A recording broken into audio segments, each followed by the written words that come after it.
persiapan terlebih dahulu sebelum kita mulakan sesi pada pagi ini, dan pastikan telefon bimbit anda sentiasa dalam keadaan senyap. Selain daripada itu, peringatan mesra kepada para peserta untuk mengisi borang penilaian selepas setiap sesi dengan mengimbas kod QR yang terdapat di belakang tag masing-masing. Dan slide juga akan di-emailkan kepada para peserta selepas selesai persidangan ini. Terima kasih atas kerjasama yang diberikan. Salam hormat and a very good morning. Welcome back to the second day of the conference. We'd like to invite those who are still outside of this hall to take their seats as we are about to start with our program this morning. We'd also like to send a gentle reminder to all to switch your handphone mode to silent so as not to disrupt the flow of this ceremony. Another gentle reminder to all participants is to fill up the evaluation form after each session by scanning the QR code found behind your tag. The organizers will also email to all participants all slides presented after the conference is over. Thank you.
Sekali lagi mohon kerjasama para peserta untuk kembali ke tempat duduk masing-masing kerana kita akan mulakan sesi pada pagi ini bila-bila masa sahaja.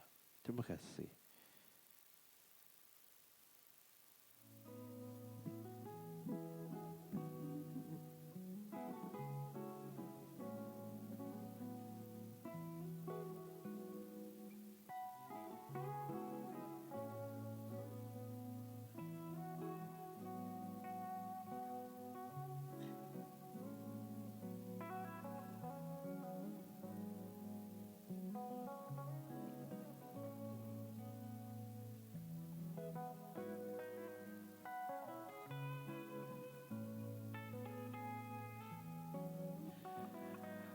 Assalamualaikum warahmatullahi wabarakatuh. Salam sejahtera dan salam Malaysia Madani. Selamat datang kembali pada hari kedua persidangan Empowering Diversity in Leadership, Navigating Complexity, Embracing Differences. Kita mulakan acara pada pagi ini dengan ucap tama ketiga bertajuk Generation Gap, Issues and Challenges.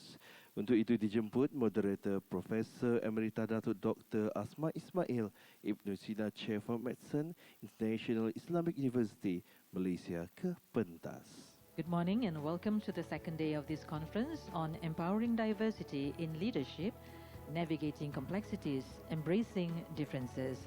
We'll start off the morning session with a keynote address entitled Generation Gap, Issues and Challenges.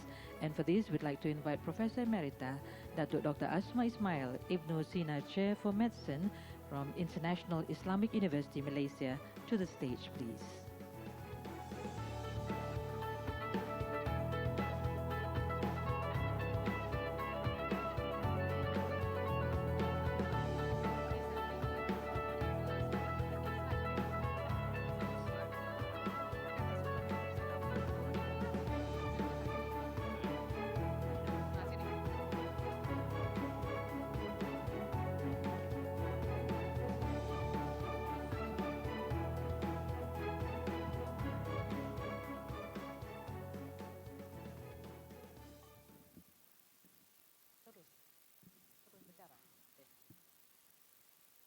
Bismillahirrahmanirrahim.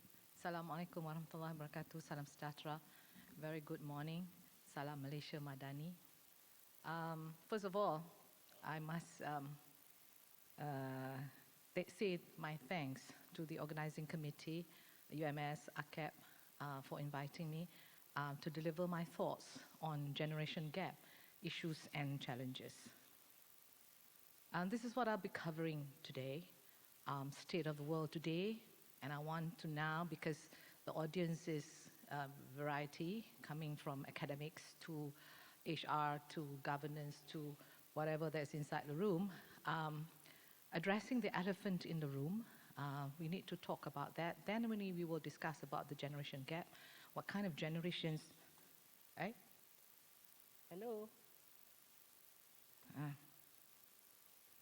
Okay, belum apa-apa lagi dah teknologi dah.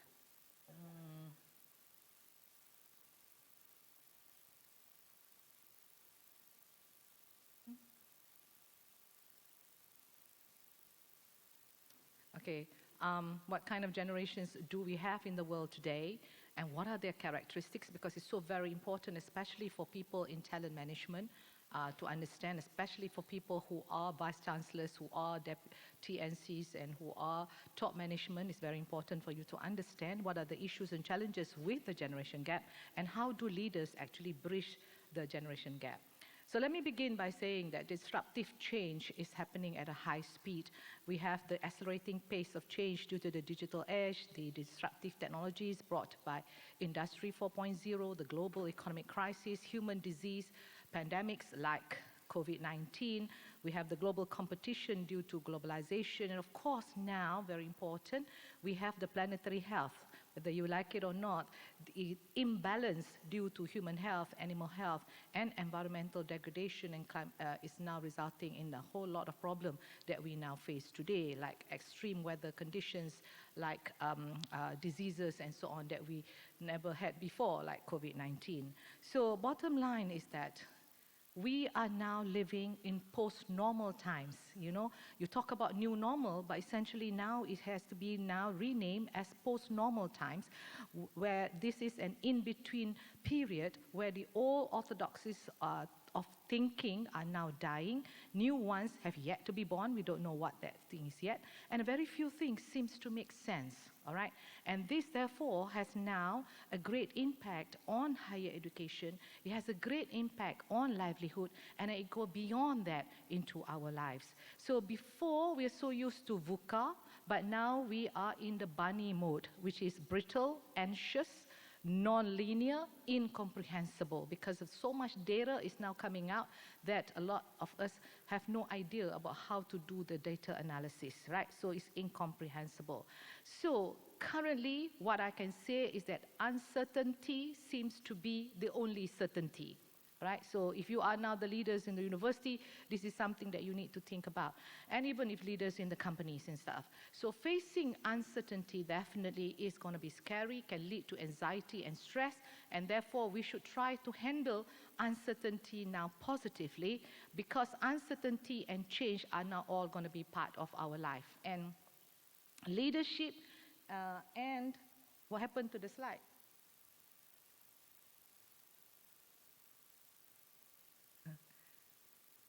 Are we living in the state of uncertainty now?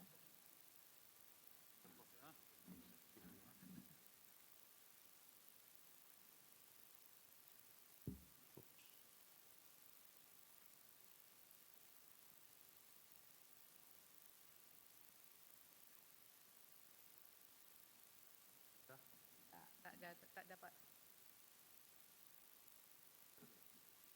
Okay. So, leadership and uncertainty definitely go hand in hand, because without times of uncertainty, there is no need for leadership. And the role and purpose of a leader basically is to carry an organization to success, to face uncertainty, to succeed where others falter. And it is during this time that if you were thinking positively, then leaders that succeed will now be able to embrace the change and don't see it as disruptive, but see it more as an opportunity to learn and evolve. This is what we need to see, so that you can create new visions and new strategies. So leaders in times of uncertainty need to have vision, clarity, understanding, agility, and guided by intrinsic values. So with the advent, however, of disruptive technology, we need now leaders. Okay, this is what we are saying.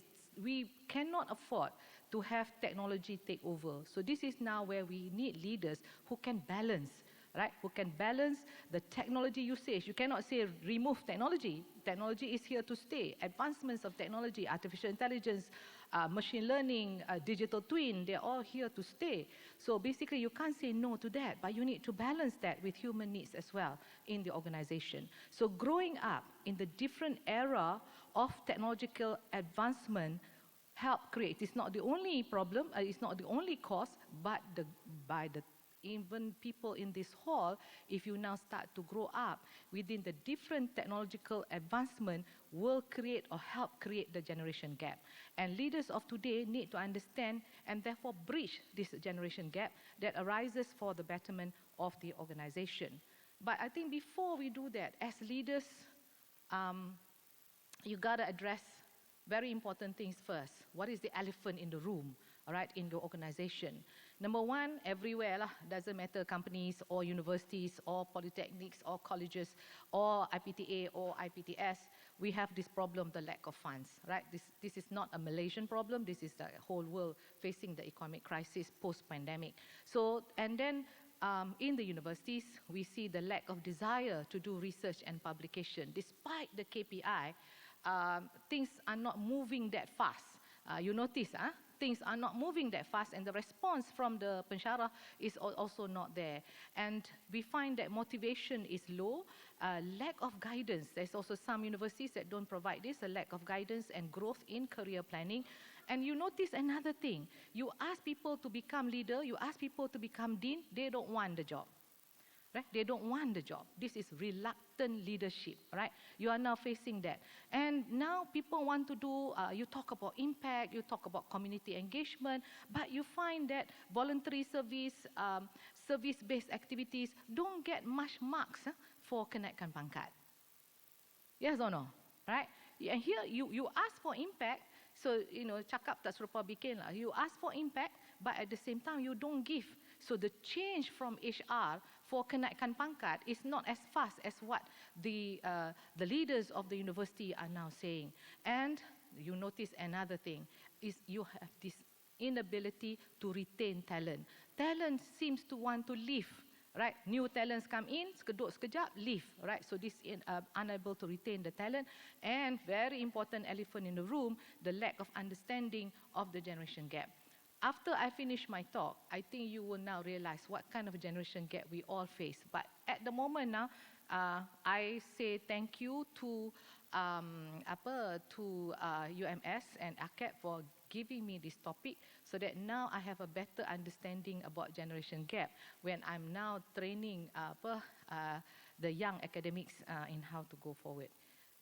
Because all generations need to work together, and there must be diversity and inclusion, and at times of uncertainty, leadership that brings transformational change needs to take center stage. So what exactly is the generation gap? And generation gap is basically like a bridge that's sometimes missing between people of different ages. And it's the difference in attitude, it's the difference in values, in beliefs, cultural norms and behaviors between the older and younger generation, often resulting in lack of understanding or communication challenges between them. And you can see the difference in any train or subway or whatever that you're taking now. Even waiting to board the plane, you see reading by two generations. I'm one of the generation that has to feel paper. And the other generation don't care about paper, they just have to have the handphone. Nampak? We are both reading, but we are doing different things, right? So you can see the generation gap just by observing, right? So the question then is that why does this gap exist? Why do we see this gap? So this is basically, the gap existed due to the distinct experiences, the distinct technologies and social influence that shape each generation during their formative years, causing them to see the world differently. So you and your grandparents or parents may not always see eye to eye on things because you grow up at different times with different experience, different technologies and different values.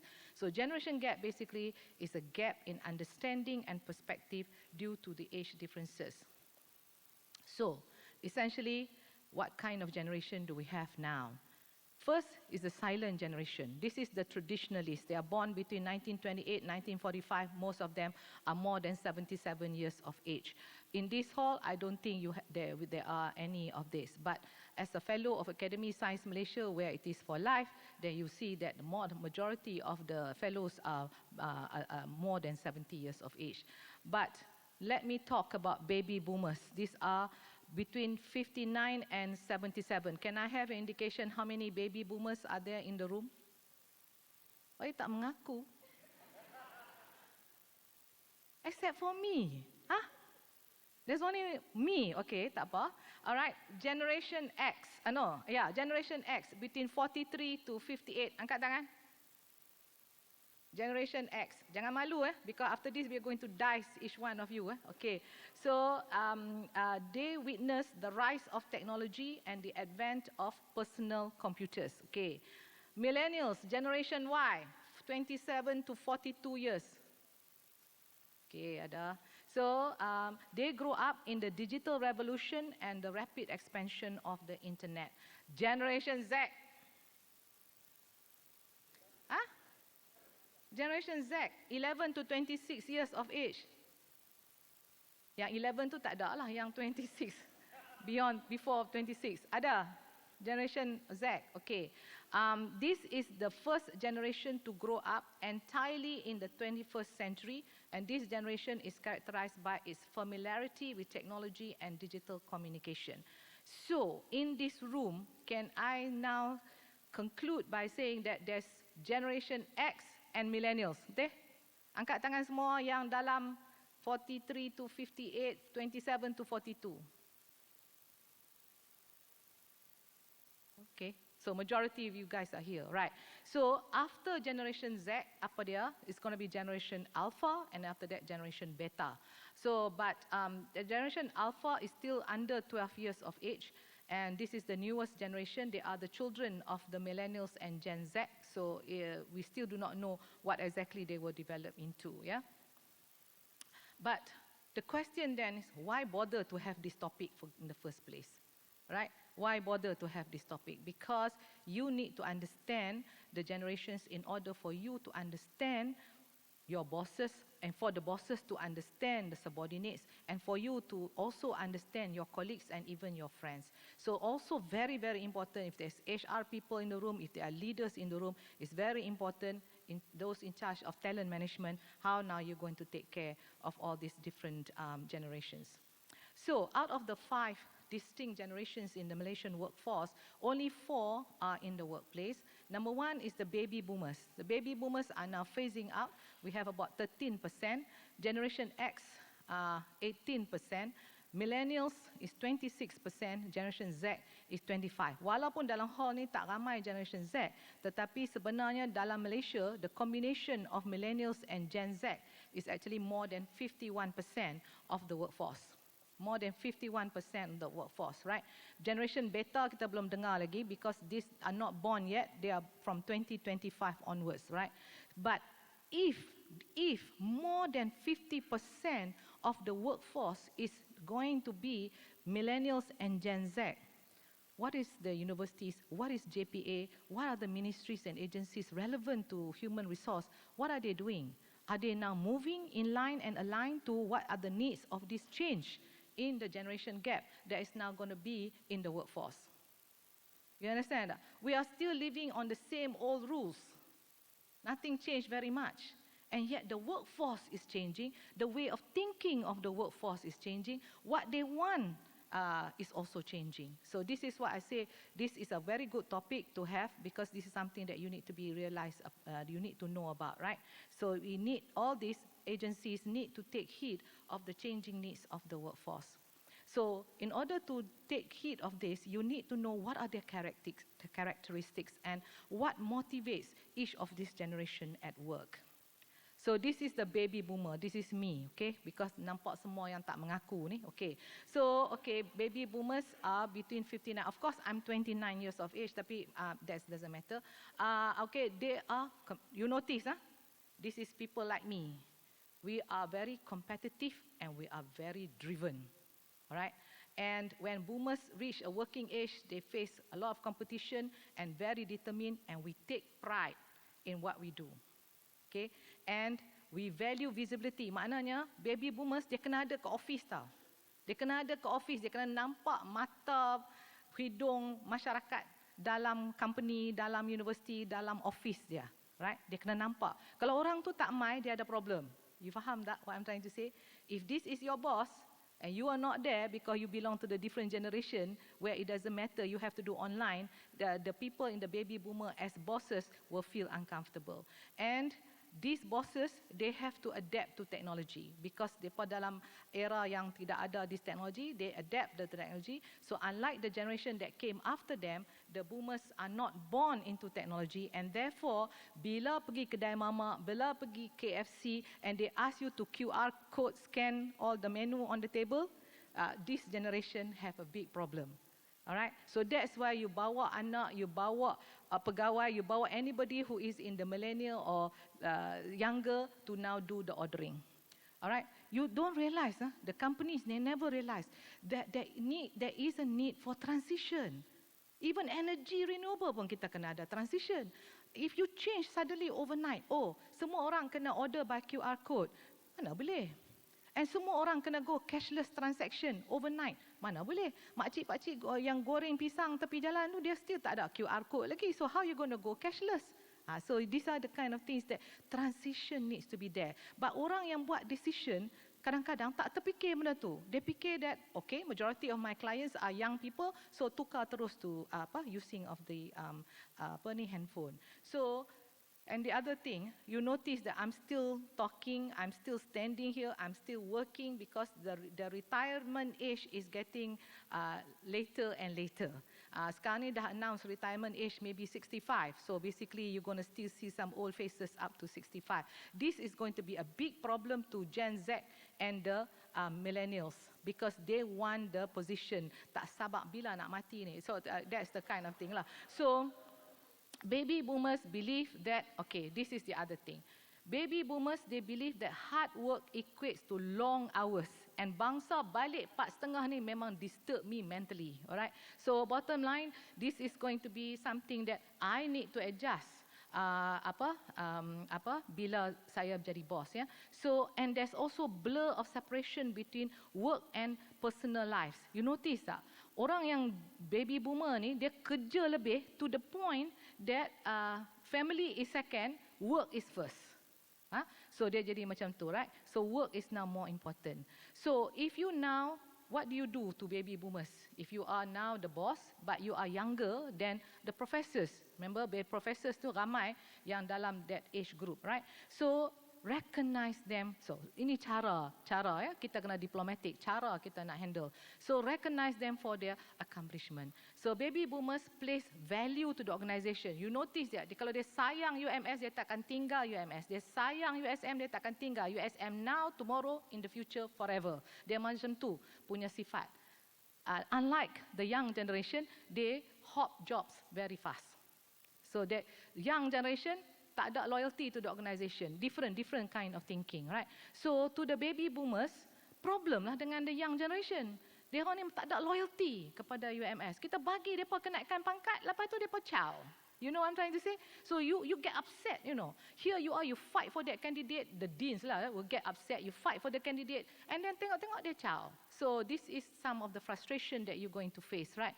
So if kalau baby boomer yang bangsa tua-tua ni acknowledge mereka punya accomplishment, and mereka ni jenis kena nampak batang hidung, you understand? So basically you give them face to face by video conferencing ke apa, they need to see that you are alive. That's why now I realize why when I conduct academy science punya meetings, right, as the immediate past president and still doing work for academy, when I do video conferencing and makhluk ni semua video off. Ya, dalam tu number of participant tinggi tapi video off. You know that it disturb me mentally and I will call the name and sure enough tak ada jawapan. Tidak. So that's how you know the new generation sekarang. I mean, I got to adjust to that lah. That is the way it is, right? So, but still it disturbs me mentally. I don't know whether it disturbs you mentally as a leader, but it disturbs me mentally. Okay, we get now to the Gen X, ya, yang makhluk ramai daripada bilik ini. Gen X between 43 to 58, right? They value autonomy. They value autonomy, and because Gen X, mak bapak mereka adalah baby boomers, right, yang work very hard. So basically, whether you like it or not, you are actually quite independent and you learn to solve problems by yourself. Because mak bapak tak ada to around, you know, and usually the Gen X, they are well educated because they go to college, and now for the first time Gen X begin to use dia orang punya PhD or dia orang punya masters or dia orang punya degree for professional advancement, and they are very comfortable with technology. Betul ke? Betul ke? Okay, that's how I test. Makhluk yang kata dia very comfortable teknologi, ada makhluk pendaftar lah apa benda, dia duduk kat depan ni, next, you faham tak? Dia suruh pegawai duduk turn, go for the next. I kalau nampak benda macam tu, don't talk to me that you are technology savvy. Tak, berapa makhluk kat sini reti buat PowerPoint dia sendiri atau suruh pegawainya melakukan PowerPoint? Don't lie. So if you now ask your pegawai to do your PowerPoint, you are not yet technology savvy. All the slides today saya buat sendiri, ya. So huduh tak huduh memang saya punya sendiri. Okay. So they are comfortable with technology because teknologi macam mana? Teknologi yang sekarang dengan disruptive teknologi artificial intelligence, machine learning, apa yang you grow up is now called zaman jahiliah. Alright, which is MTV. MTV tahu kah? Sebelum YouTube ada MTV. Okay, MTV, video games, HBO. You tahu kan HBO kan? Now Netflix lah. Okay. So then because of that, the Gen X, they are very comfortable with technology like computers, smartphones, and they kalau ada a new learning software program, cepatlah boleh adapt. And okay, this is Gen X. They prefer to create a clear separation between their work and personal life, and they value work-life balance. Now you begin to see change from baby boomer yang memang work first, family number 2, to sekarang ni you dah mula masuk into leadership yang lebih mementingkan keluarga and work-life balance juga. Alright, so you see this shift in change, and this affects how now you make policies in your organisation. So Gen X, kalau Gen X menjadi boss, macam you guys in the room, they believe that the younger generation, which is the millennial dengan the Gen Z, mereka nak kenaikan pangkat sekarang. You tahu tak baby boomer macam I rasa macam mana? Hello, aku kena kerja bagai nak gila baru naik pangkat, and you nak pangkat after working 1 year? You faham tak what I'm trying to say? Kan? Itu baby boomer macam I. Tapi kalau orang macam Gen X pun fikir macam tu juga. Sebab you know, you go through the mill lah. Belajar dululah. Dah baru kerja 1 tahun dah minta kenaikan pangkat. Nampak? So this is going to be your concern. And Gen X tend to be more independent. So when working with Gen X, do not be surprised or offended if they choose to work alone. Alright? And satu lagi, they are not the kind yang look over your shoulder all the time. Hang buat apa? Hang buat apa? Dia tak buat macam tu. Dia result oriented. Makhluk dalam bilik ni rasa hebatlah sekarang. Jadi leader, they are result oriented. Maknanya how you do, I don't care. I allow you creativity. I allow you creativity, but I want result. And they are also very entrepreneurial minded. So the Gen X, kalau dia jadi leader, they tend to be hands off. Hands off, maknanya dia tak kacau you, dia biarkan you untuk show you punya creativity. Kalau you ni jenis yang hebat, okey lah. Kalau you jenis kelabu asap, you got a problem dengan Gen X as a leader.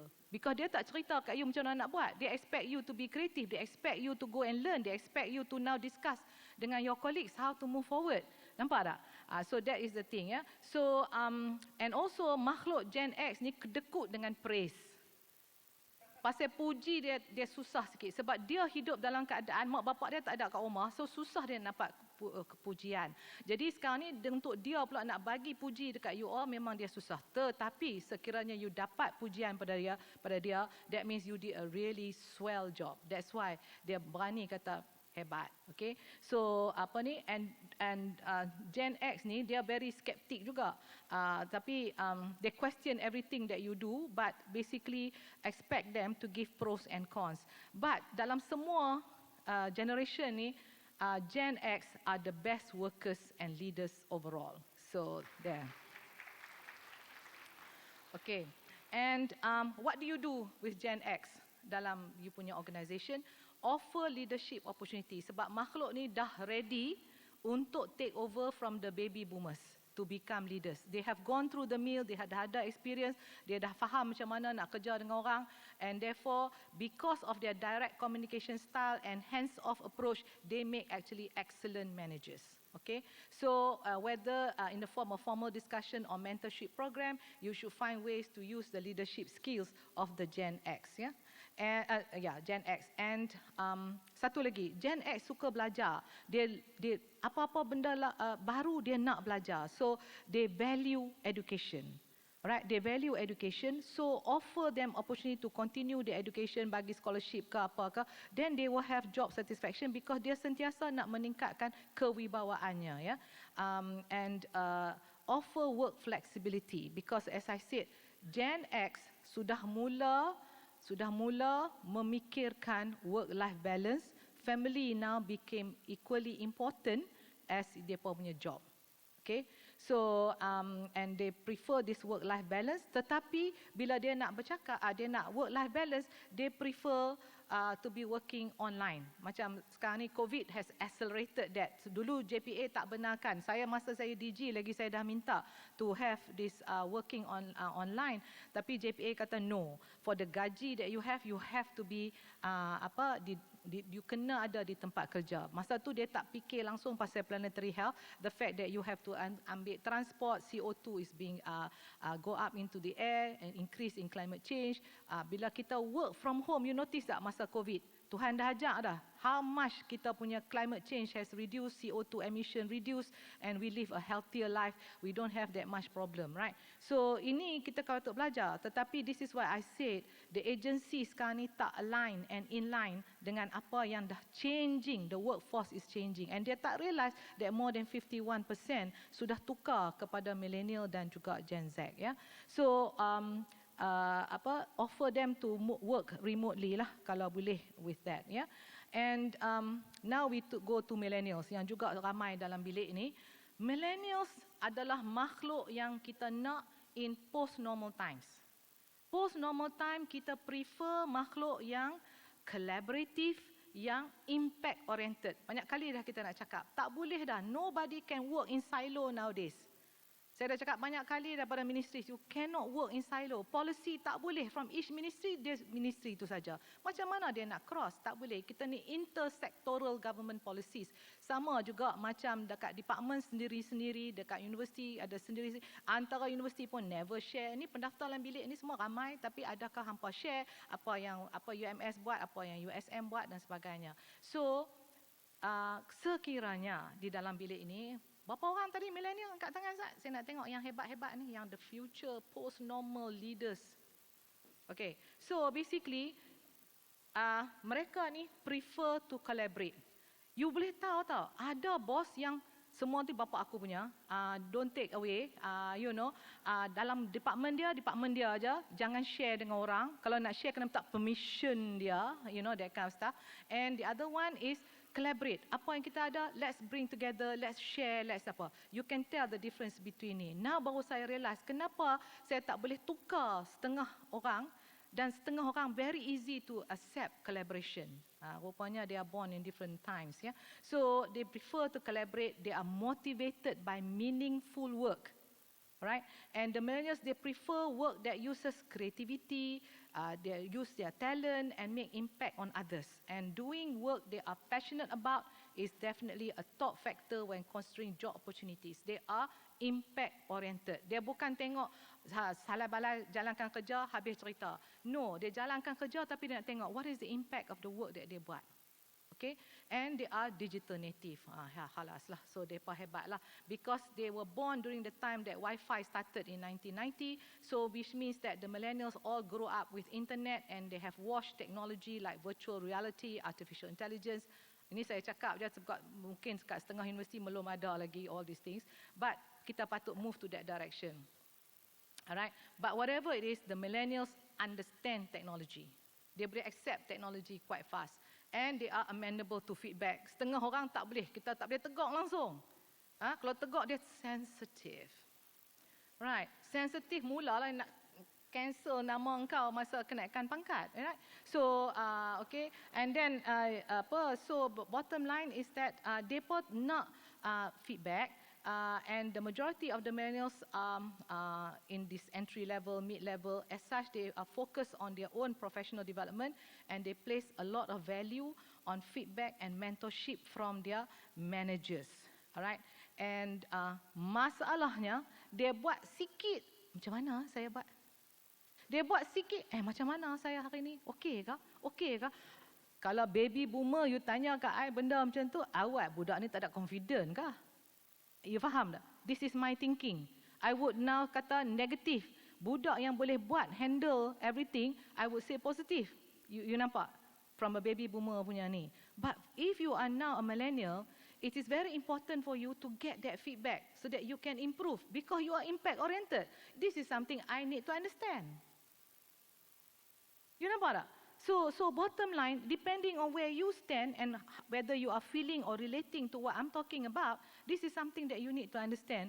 Bila why dia duk tanya kat you, alright? Tambah pula kalau I jadi supervisor, hello, graduate student tiap-tiap hari duk tanya, kan dia dalam report berapa kali berjumpa dengan supervisor, kerap, kadang-kadang, tiada, you know, that kind of stuff, kita kena isi kan. So bangsa jumpa kerap dengan supervisor ni, immediately kita kata budak ni problemo lah. Betul tak? That's our immediate thinking. Now, that's why I kata thank you Azrul for asking me to do this. Now I will be a better boss. You know, now saya faham. Kalau dia ni millennial, memang dia nak feedback and dia kena jumpa saya often untuk dia nak improve. Sebab dia tak mau buat mistake. You faham tak? Dia tak mau buat mistake. That's why dia nak kena dapat feedback as important ni. And makhluk ni pula, mulut dia tak boleh diam. Right? Dia kena bagi dia punya opinion. Right? Dia kena bagi, and kadang-kadang dia tak sensitif kepada keadaan di mana bila saya yang buat that rule, tak kira tapi your rule rubbish. You faham tak saya yang buat that rule? I don't care, your rule is rubbish.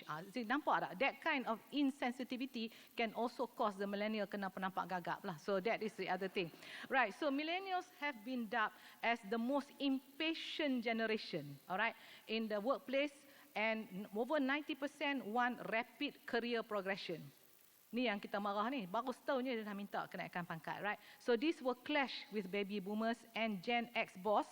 Remember tak? Baby boomer lagi lah. You tak produce lagi, I takkan naikkan pangkat. But Gen X pun minta, don't cepat sangat. Go through the mill. Show me first that you can deliver. Baru I consider you for kenaikan pangkat. So if these bosses are now there, insyaAllah the millennial tak kerabat mana lah kan. So that's the thing. So, but makhluk millennial ni, kalau nak tengok for post-normal times, this is the kind of leaders that we want. Leaders yang collaborate, leaders yang impact-oriented. Nampak tak?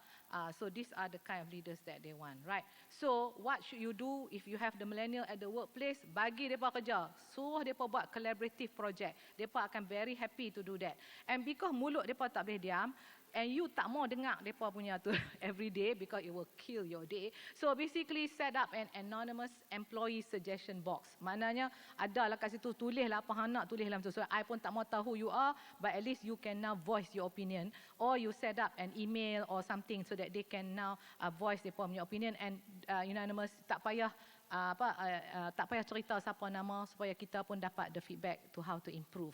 So and the other thing, explain the impact and importance of their contribution. Bukan saja dia nak dengar apa you cakap pasal diri dia nak you cerita kat makhluk lain juga pasal apa yang dia nak buat, apa yang dia dah buat. Nampak tak? Dia dapat gratification kalau you cerita balik, wah, yang ni Pak Din, you did an excellent job Pak Din. And you know, ladies and gentlemen, this is what Pak Din has done. You know, that kind of stuff. So, this is what Azrul has done. So, dia nak orang cerita, bos cerita kat semua orang how hebat they are. Alright, so this is the other thing, right? And basically, you can tell if you come to an organisation, you can tell. Kata baru ni saya kata organisation bagi award, katalah Merdeka Award. Kalau the organizer anugerah akademik negara is, you can compare Merdeka Award dengan anugerah akademik negara. Those who have attended anugerah akademik negara, makhluk mana yang menang, slide adalah muka dia, slide dia bertulislah dekat slide tu apa dia punya achievement. Dengan ini kita dah tokoh akademik negara adalah naiklah makhluk ni sebab nak turun. And orang akan baca dia punya achievement only on the slide. Nampak? That's usually done by baby boomers or Gen X lah. Kalau orang yang organizer tu is the millennial ataupun the Gen Z, dia akan ada satu forum dan dia minta pemenang-pemenang tu bagi dia punya opinion supaya orang tahu what exactly is happening. Nampak tak the difference in how you organize, and the organizer tu datang daripada group mana. Alright. Kalau organizer tu baby boomer, tak payah nak kita menteri dah mai, dia dah hanya banyak ni, kita buat cepat-cepat habis cerita. Nampak? They cater for the menteri. Berapa orang yang buat perangai macam tu? Everybody lah kan. So bottom line, that is what is happening. Alright. So that maknanya you tak ada masa nak share the impact. So and then satu lagi, bila dia tanya how did I do? How did I do? You give them actionable feedback so that they can now ambil apa next job that they need to do. And they want to know immediately. This is the other thing. Bila millennial datang jumpa you, they nak you bagi feedback kat dia immediately. Tapi kalau I macam baby boomer and I know you did a lousy job, if I were to say that to you in your face, I'm afraid that you spoil your day. You faham tak? Ni Melayu punya adat resam, kalau okay, you did okay. Padahal dalam hati aku, ya Allahu Akbar. You know what I'm trying to say? Tapi bagi mereka boleh terima. I haraplah mereka boleh terima. Alright, so therefore conduct 360-degree feedback review lah if you want. Now we come to the Gen Z. Okay, the Gen Z, they value social responsibility and diversity. Nampak tak? Tukar 180 degrees. The Gen Z sekarang ni grow up in immediate access to internet, to news, social media. They are the most intelligent dalam semua yang ada dalam bilik ni. Gen Z patutnya the most intelligent. I didn't say they are the most wise, they are the most intelligent. Sebab mereka kalau apa saja saya dok cakap sekarang, dia boleh Google, and Professor Google can answer to them a lot of things. And then now Professor ChatGPT also can answer to them a lot of things. Right? Berapa orang dalam sini yang guna ChatGPT? Okay, berapa orang sini guna Bard Google? Okay, okay, adalah. Alright, Gen Z, berapa orang yang faham ChatGPT, guna ChatGPT dalam Gen Z yang duduk berdiri kat belakang ni? Berapa orang? Ya Allah, Gen Z UMS kan ni? Ni Gen Z mana yang tak pernah faham ChatGPT dan kau hampa menipu? Right? Student, budak-budak sekolah pun dah faham ChatGPT. You kata you tak tahu. But anyway, alright. They expect to work with modern technology. Makhluk Gen Z ni, bila dia masuk dalam universiti, dia dah familiar dengan all this technology. Dia minta supaya teknologi ni wujud untuk menablekan dia. And they dapat irritated bila teknologi ni not available for dia to use. You faham tak? Dia tak faham kenapa benda ni so senang dekat dia, tapi bos dia tak pernah mikir lagi nak adakan that teknologi. Sebab bos masih duk Intel 286 input, processing. You faham tak? Bos dia masih dalam stage tu dulu, tapi dia dah nampak cara nak solve this problem is faster dengan melalui teknologi. That is the Gen Z punya problem. And then they are also breaking away from the institutional structure. Most Gen Z now akan disrupt the workforce because dia tak suka the normal way of education. Dia prefer non-traditional approach to their education, to the finance, to the work that they do, and Gen Z prefer cashless. Semalam saya tanya pegawai saya, ada RM5 tak? Oh, saya tak ada cash. Saya pun terkejut badak. You know, sejak bila orang tak bawa cash? I'm a baby boomer. You faham tak what I'm trying to say? Credit card dengan cash kena. ATM tu kena ada seumur. Sorry, terkeluar bahasa Kelantan pula. Kena ada cash dalam kita punya handbag. I never in my life think about going around with the handphone. Tapi budak sekarang tak ada cash. Because dia kata, oh dekat IIUM semuanya cashless. Alhamdulillah, right? Tetapi kalau I nak berasa nak makan goreng pisang kat makcik dekat Kota Baru, insya-Allah dia tak ada QR code. Unlike China, that everything is moving that direction, but we don't have yet. That's what I mean by transition. And macam dia orang tak fikir, kalau handphone tu kena curi, kalau handphone tu power off, kan bateri dah habis, macam mana you nak makan? Macam mana nak bayar bil? You faham tak? These are the anxiety that baby boomers face under Bunny. Right? Padahal the young generation macam tak nampak that smartphone tu satu hari bateri dia akan kong. So these are the kind of things lah that ni, and they want stability and flexibility. Nampak tak? They want stability sebab dia worry about money all the time. This makhluk Gen Z ni, they worry about money, takut duit tak pernah cukup, and mereka nak kerja kat mana, duit cukup ke tak. Tapi dia nak stability, so dia nak kerja dalam company atau universiti yang bagi duit, gaji dia tiap-tiap bulan. Dia tak boleh kerja dalam keadaan organisation yang tak sure duit tu ada ke tak ada. Sebab makhluk ni problem lah nak buat startup. Sebab dia worry whether they're going to get money or not.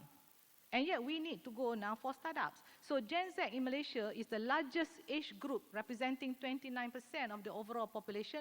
Monthly income mereka US 327 million. Saya pun terkejut badak, banyaknya duit mereka. Alright, so anyway, the Malaysian Gen Z is an electronically engaged generation, heavily dependent on smartphone, into very much social media, spending an average 8 hours a day on the internet. Kalau saya baby boomer, tak makhluk ni ada problem tak dengan saya? I need them to work, I need them to attend meeting, and they are 8 hours on the internet. 8 hours is the full working job, kan? Right? Kalau saya ada problem, saya tak tahulah Gen X macam mana yang makhluk jadi leader sekarang ni, because that's why kita curb the number of hours they are on the internet. But this will cause them stress.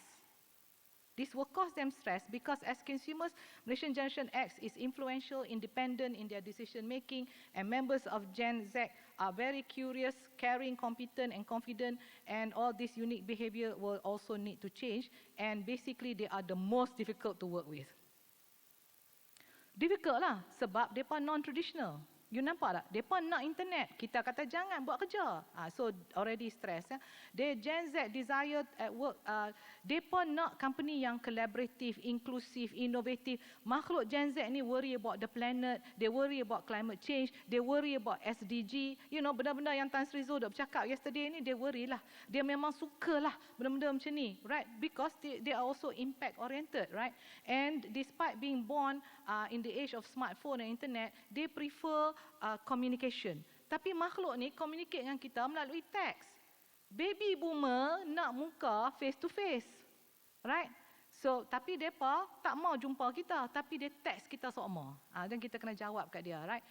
But they are very adept at multitasking. You tengok ada anak-anak you, right? Kita dulu kalau nak study for exam, duduk dalam bilik quietly, duduk library, study. Dia kita masuk dalam bilik anak, tengok handphone ada, TV on, dia duduk study buku. Kita pun tak tahu macam mana dia study. Betul tak? Betul tak saya cakap ni? You have a problem or not? So you also have a generation gap. Because anak-anak you is multitasking. They can do that, right? And they lack soft skill. Minta maaf lah sangat. They lack soft skill and they are impulsive, they want what they want it now. Lagi problem besar dengan Gen X dengan baby boomer. Faham tak? Nak pangkat, ni lagi teruk. Dia nak now. At least millennial kata cepat, rapid. Tapi Gen Z nak sekarang juga. Okay? So, they lack soft skill. Why? Because they were born dalam era totally yang internet, and they were also involved dalam COVID. Big time. They are involved in COVID, and therefore technology has negatively impacted their cognitive skill development. Whether they like it or not, they have a problem in communication, human-human communication. They have no problem with social media. Mak bapak mereka tak mau discuss mereka punya problem. Mereka cerita habis dalam Facebook. Yang 3 million people tak tahu apa-apa duk baca mereka punya problem. Sampai mak bapak kena stalk mereka punya Facebook to find out what is happening with their own children. Betul tak? That is what is happening now. So this is where I say this kind of thing memang cause anxiety to mak bapak, but Generation Z is anxious about money and they prefer to work individually also. Sama, loner juga, right? And they also believe in being responsible. Ni satu lagi, arrogant juga. Mereka tak nak orang tolong, mereka nak sendiri-sendiri buat mereka punya, ya. So, macam mana saya nak habis ni? Baru dah pukul 10. So, members of Gen X report high rates. Satu lagi masalah dengan Gen Z. Saya pun duk tanya, pasal apa student sekarang ni mental health problem? Tak pernah dengar pasal mental health problem. Tak tahu belana mental health problem. Banyak mental health problem. So you see now, because this is Gen Z. Kebanyakan budak-budak universiti are Gen Z, they get depressed, they get stressed, and all sorts. And they value work-life balance, tapi kalau boleh jangan bersama dengan orang sangat, tapi biarlah flexible, tapi working from home, right? And they are independent, they want to figure things for themselves, but this is the problem dengan Gen Z. They have low self-esteem, they are the least happy. Kalau happiness index, beberapa Gen Z yang jatuh, they have the highest mental problem, they are the most stressed of workers, they are hard to work with, and they get fired more often. Tak tahu nak cerita Gen Z unless things change, right? So, and they lack confidence in themselves. So, if this is the trend that we are beginning to see, apa akan berlaku dengan alpha dengan beta? You faham that what I'm trying to say? Alpha and beta is going to be worse than the Gen Z because mereka will be totally immersed in technology. Artificial intelligence akan be able to rule the world tomorrow. Machine learning, digital twin, the whole works. Right? So this is going to be alpha and beta. So the more you dah mula nampak dah, research needs to be done to show that the technology, how it is affecting sekarang ni, the future generation of Malaysia. So members of Gen Z are more radically ethically diverse. They memang they prefer diversity, and this is the other problem. Mereka nak employers to listen to their priorities and deliver their expectation, or they get upset. Can you imagine macam mana saya rasa sebagai, kalau Vice Chancellor saya dengar, oh no, you gotta be able to solve my problem and this is the way it is and this is the way it is. No way. Betul tak? Sebab tu dia get fired more often. Orang tak tahan kerja dengan mereka. But the thing is, kita juga tak faham mereka. And this is the way they are. So, and satu lagi, they are not interested to get married. Betul ke tak betul? Ramai yang tak menikah lagi kot. Okay. And what should you do? Prioritize fostering diverse and inclusive workforce, offer variety of development opportunity kepada the Gen Z, and embrace flexibility. Sebab dia orang memang kena ada flexibility in the way they do their work. So what are the issues and challenges that we face? Number one, off the bat communication style. Cara communication style antara different generation is going to be very different. Ya. Older generation prefer face to face. Makhluk lain prefer text. Semua setakat email. You notice tak, orang macam I, kalau orang hantar email, insya-Allah I tak baca. Alright, tapi kalau hantar WhatsApp ni, I'm adapting to technology lah. Kena baca dan akan jawab. Sebab tu UMS kalau nak jemput sekali lagi, hantarlah email. Kalau saya tak mau mai, kalau tak mau bagi saya mai, hantar email. InsyaAllah saya tak baca. Tapi kalau hantar WhatsApp, saya kena jawab. Okay, so technology divide. Again, we have this technology divide. Workforce culture, workplace culture also. Each generation is going to be having their own way of doing things. Alright, so this is where we need to now, like baby boomer prefer traditional long hours. Orang lain, Gen X, ini dah prefer work based balance, work-life balance. So you're going to see these differences. You notice that this difference is already there in the postgraduate. You notice that postgraduate kita, saya dulu duduk dalam lab sampai pukul 1 pagi. Saya tak balik, right? Dan saya sebagai TNC, saya sebagai VC, saya duduk dekat office, saya tengok makhluk mana yang ada bersama saya. Makhluk ni tengok dia buat kerja ke, dia saja tunggu saya ke. Whatever it is, those productive. I value people who contribute to the organisation by long hours. Tapi sekarang, budak-budak tak ada dalam lab. 4:30, pukul 5, dia pukul 6. Dah tak ada. When I interview them, would you like, how long do you think you should work in the lab? I think I should work maximum 6 p.m. Why? Oh, because I think it's already too long that I'm staying in the lab. Kau tahu tak? That's postgraduate. Kita dah bayar gaji kat mereka from the research grant, result tak keluar lagi, mereka dah nak balik. You understand what I'm trying to say? You have research institute yang dulu waktu malam lampu ada. Research institute sekarang pukul 6 lampu dah tutup. Jangan tanya postgraduate. You tengok yang academic staff pun dah balik awal. Right? You tengok dah. Jam waktu bila? 4:30 hingga pukul 5 memang jam. Yang HSM Kebangkrian. Jangan berani dah nak balik pukul 4:30. Memang jam lama. Everybody wants to go home. That is telling you a difference in work culture anymore. Who's going to stay? Nobody is showing loyalty to stay at the organisation anymore. So this is what is now happening. Yeah. Leadership style. Okay, of course. Now you have to have the multi-generational workforce to do that. Conflict resolution needs to be done. Learning and development. Maknanya, kalau kita buat HR, kalau you buat development program pun, dia kena ada differences in the way you conduct. Macam sekarang ni, yang table face to face macam ni, alright, this is more like baby boomer Gen X style. Kamisah, nampak sangatlah you baby boomer atau not baby boomer, and then kalau you buat conference yang mana semua orang kena main dengan komputer, main dengan internet, it will stress the baby boomers very much. So don't do that. But if you want to do conferences yang involve the young generation, mereka suka kalau ada komputer tu depan.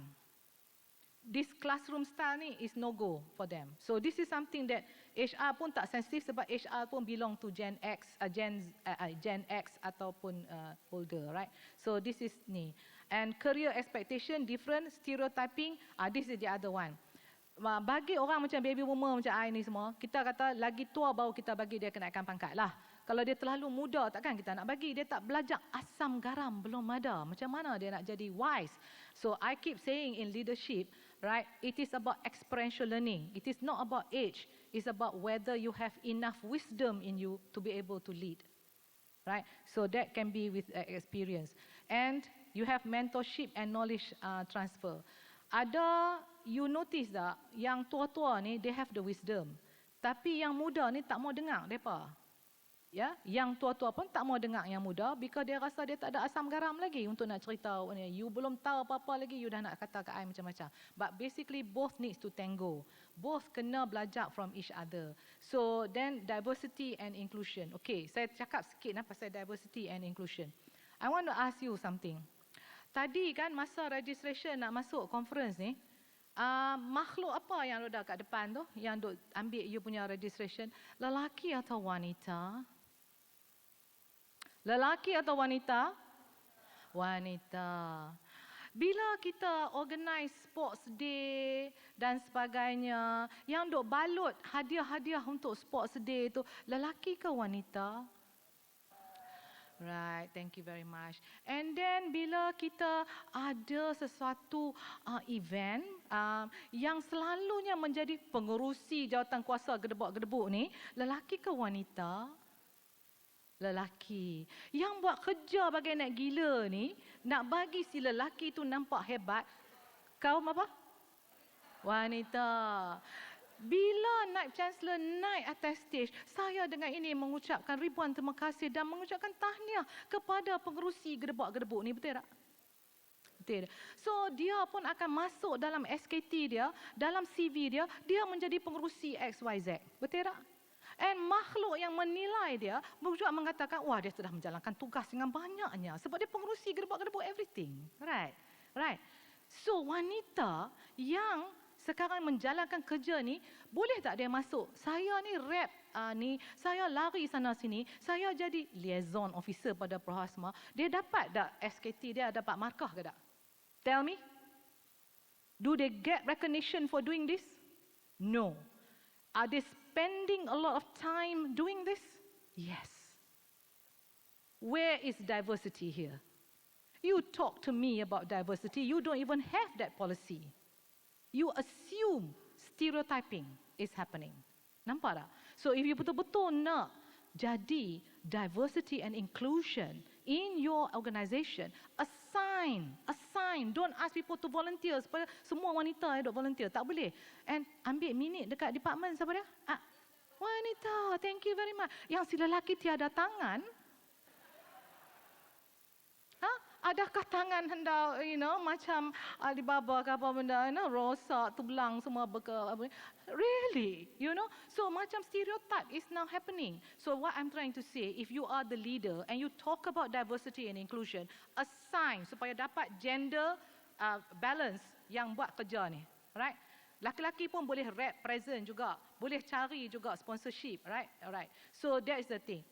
Sekiranya you rasa bahawa you cannot do that, you tak boleh nak bagi ni, then give recognition pada semua wanita yang menjalankan tugas ni. Lah ni, they don't get any recognition for doing this. Right? So, mereka ni tak bercakap. So, saya yang bercakap. Right? So, that's what I'm trying to say. Have that. So, therefore, dalam talent management, recruitment, nurturing, retention, all this needs to be done and need to be looked into. So, you have to have flexible policies and culture adaptability for the different generation. And how now do the leaders bridge the gap?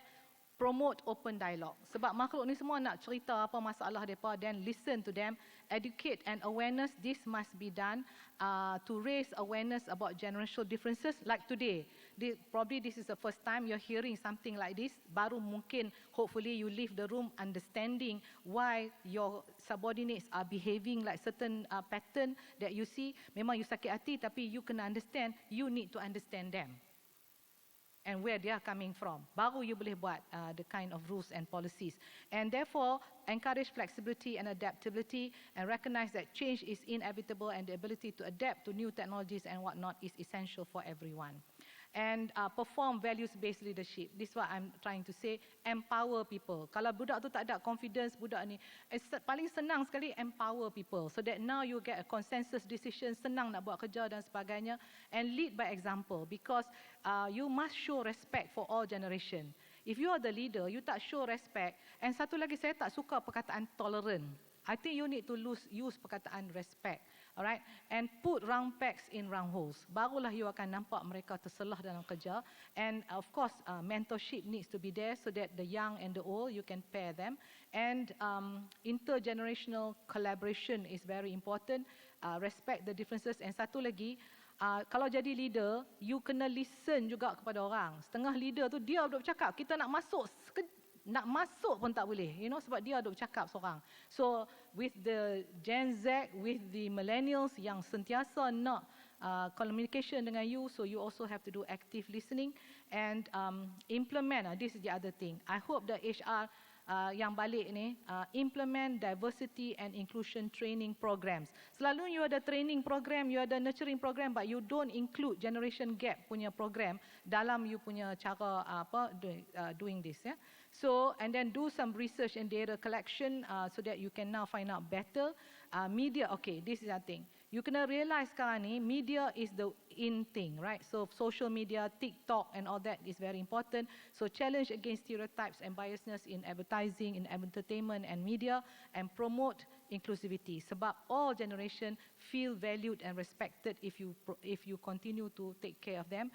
And the leader should foster an environment where diverse perspective and experiences are acknowledged and celebrated. So my second last slide is to say, okay, lepas you dengar semua ni, what is the commonality among generation? This is very penting sekarang ni, right? Number one, HR needs to address the generational needs and government or company requirement.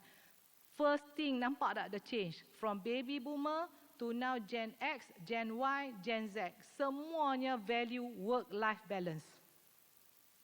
Maka dengan itu, flexibility and that kind of policy yang ada dalam your organisation needs to change. Collaboration, saya kira kita ada problem besar, hanya millennial suka collaboration. So if you're impact oriented, Gen Z pun kurang. And you notice that Gen X and Gen Z, they prefer to work alone. And they want rapid promotion is millennial dengan Gen Z. Maknanya the 51% of your workforce now not rapid promotion. And then satu lagi, you kena terima hakikat that there is no organizational loyalty. Puak-puak ni millennial dengan Gen Z akan melompat. Mereka akan menjadi kata everywhere. Why? Because sekarang ni employers kata kalau Asma ni dia evaluate, dia tak mau Asma. Why? Because Asma ni kerja dengan USM, and then kerja dengan UIA, dua universiti je. I prefer orang kerja dengan banyak universiti. Sebab why? Employers prefer sebab dia banyak experience. Dia kerja dengan banyak universiti, dia ada banyak experience. That's why mereka ni need to lompat macam kata ni. So then value education, Gen X, Millennial, Gen Z prefer education tapi different style. And Gen Z prefer to take care of the planet. Okay, maknanya kalau betul saya nak kata planet ni for the future generation, I will have to play with Gen Z. Sebab cerita dekat baby boomer, Gen X dengan Millennial ni masuk telinga kiri, keluar telinga kanan. Dia tidak menghayati langsung that the planet yang Tuhan bagi ni is meant for the future generation. And millennials want immediate appraisal of their work. So this will obviously clash with Gen X and who prefer result-oriented.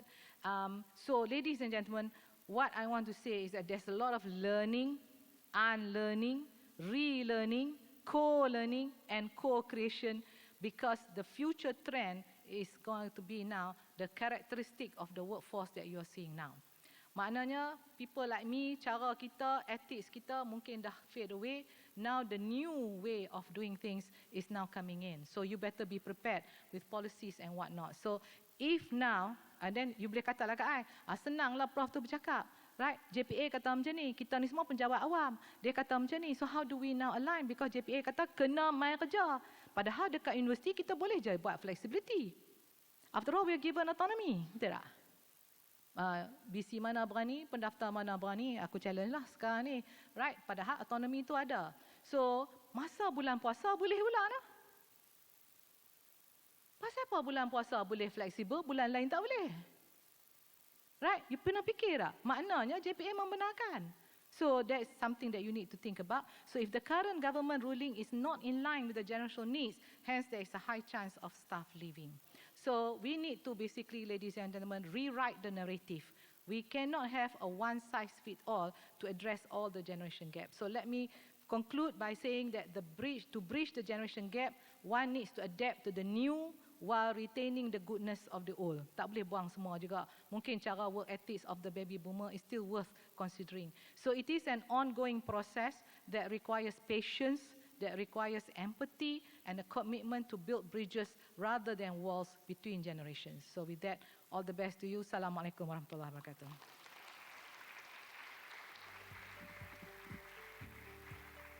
Terima kasih Prof. Emerita Datuk atas ucap tamat sebentar tadi. Mohon Prof. Emerita Datuk kekal berada di atas pentas bagi sesi penyampaian cenderamata. Untuk itu dijemput Tuan Azrul Izham Hamzah, Timbalan Pengarah Akademik Kepimpinan Pendidikan Tinggi selaku pengajar bersama persidangan ke pentas bagi menyampaikan cenderamata. We'd like to invite Tuan Azrul Izham Hamzah, Deputy Director, Higher Education Leadership Academy, AKEPT, to present a memento to our keynote speaker.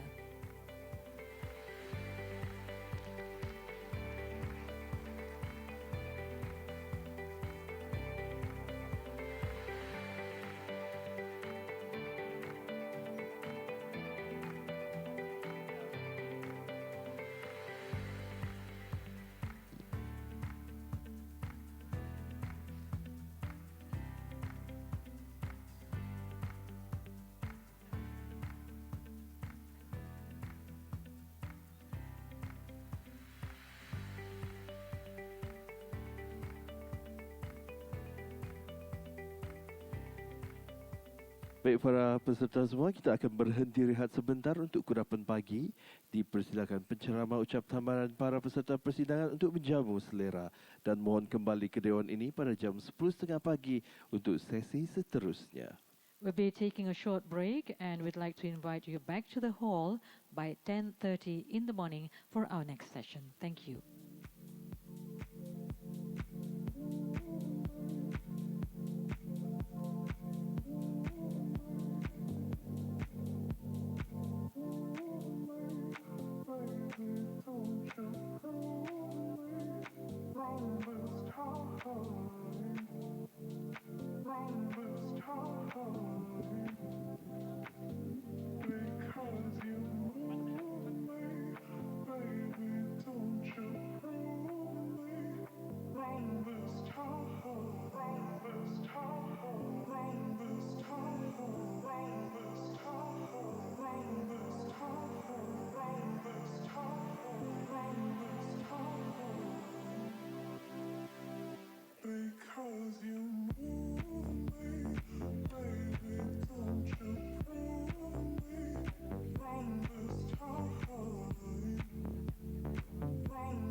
Dan untuk makluman para peserta, kudapan pagi disediakan di luar Dewan ini ya.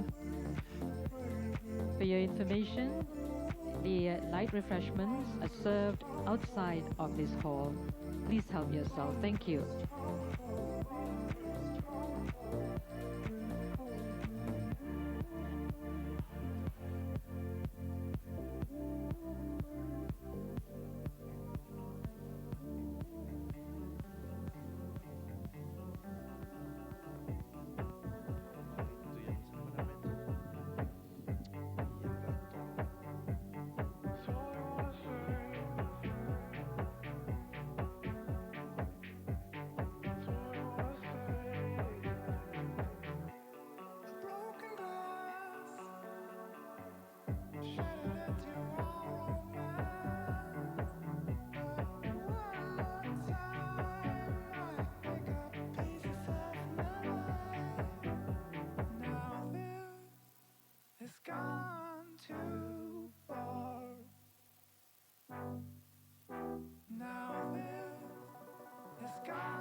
Take it.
Because I truly did love you. I still do. But not in the same way. take it.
rushing back at once.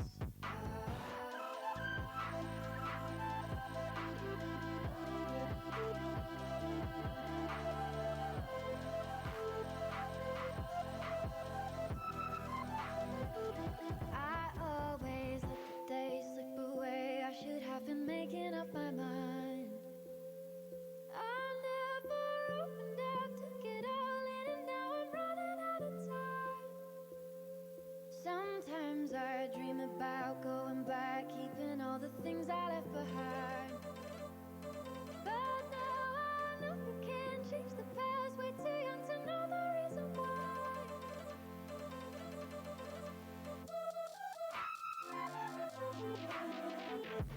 And it all comes rushing back, rushing back. And it all comes rushing back, rushing back. And it all comes rushing back, rushing back.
Mohon para peserta yang masih berada di luar untuk masuk ke dalam dewan kerana sebentar lagi kita akan mulakan dengan forum kita.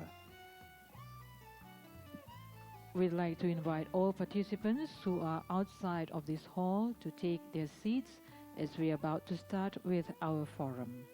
Thank you for your cooperation.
Sekali lagi mohon kerjasama para peserta untuk kembali ke tempat duduk masing-masing kerana forum kedua akan dimulakan bila-bila masa sahaja sebentar saja lagi. Terima kasih atas kerjasama yang diberikan.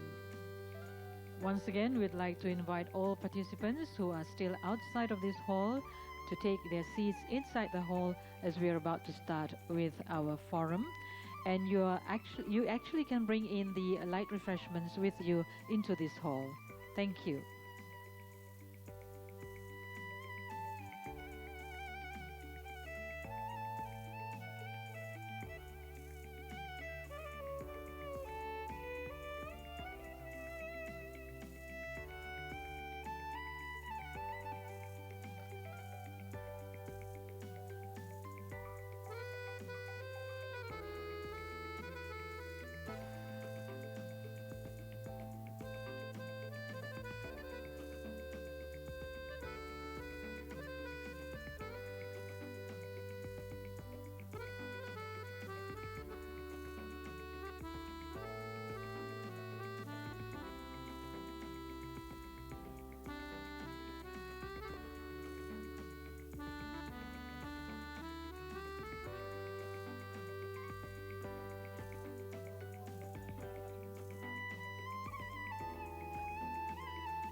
Sebelum kita mulakan forum kita yang kedua pada pagi ini, sekali lagi peringatan mesra kepada para peserta untuk mengisi borang penilaian selepas setiap sesi dengan mengimbas kod QR yang terdapat di belakang tag masing-masing. Slide juga akan di-emailkan kepada para peserta selepas selesai persidangan ini. Terima kasih. A gentle reminder to all participants once again to fill up the evaluation form after each session by scanning the QR code behind your tag. The organizers will also email to all participants all slides presented in this conference once the conference is over. Thank you.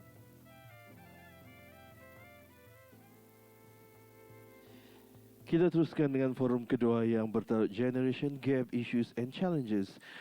Dengan ini dijemput moderator forum, Profesor Madya Dr. Norazharuddin Shah Abdullah, Timbalan Pengarah Akademi Kepimpinan Pendidikan Tinggi untuk kepentas bersama ahli-ahli panel forum. Before that, we just read out the biodata of Professor. Associate Professor Dr. Norazharuddin is currently the Deputy Director of the Leadership Profiling Center for AKEPT. Prior to this, he was the Director of the Center for Alumni Liaison, a university lecturer and a principal and assistant principal for Desa Siswa Jaya Utama Hall of Residence at USM. Completed both his bachelor's degree and master's at University Science Malaysia and continued with his PhD at the University of Oxford. Based on his education background and work experience, he is proficient in leadership, leadership development, organizational leadership, competency interviewing, and competency management. Ladies and gentlemen, we present to you Associate Professor Dr. Norazharuddin Shah Abdullah.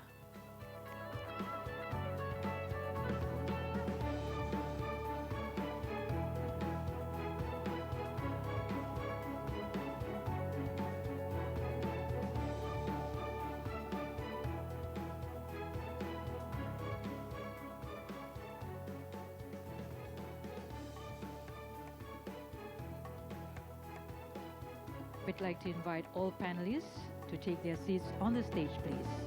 Thank you.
Bismillahirrahmanirrahim.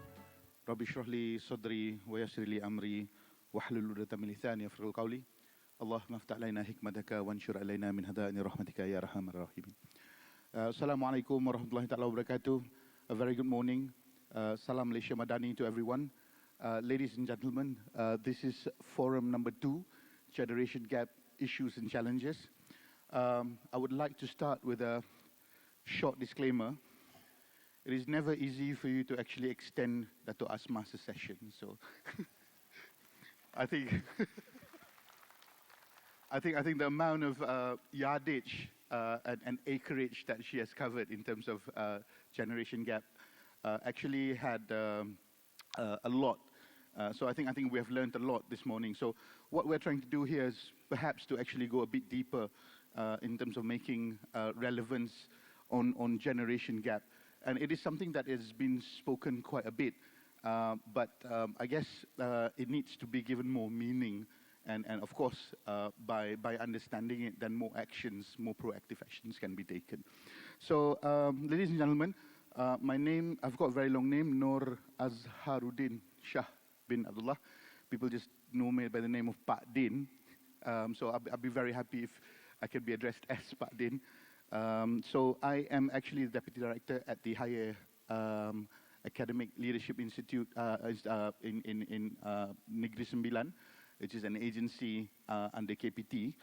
And ladies and gentlemen, today I have 4 gentlemen, taking from Datuk Asma's session this morning, inclusivity. So we have 4 gentlemen here, no women. Well, actually, being ready, I have to say that it takes 4 gentlemen to cover Datuk Asma. So, right. So before I start, allow me to introduce my wonderful panel for today. I would start with the gentleman in the middle, Professor Dr. Khairuddin AlJunied, an educator, an academic coach, a consultant. Prof. Khairuddin is actually a senior fellow, now formerly a professor and Malaysia Chair of Islam in Southeast Asia from Georgetown University, and now is a professor at Universiti Brunei Darussalam. And, University Malaya now. Yeah, okay, there you go, University Malaya. And his actual expertise is intellectual history, social history, and also Muslim networks. And I think it's a very important part where we are trying to understand, especially generational gaps in terms of family and the society. So there's going to be certain questions that we'll be asking you a bit later. So welcome, Prof. Khairuddin. Thank you so much for being part of the panel.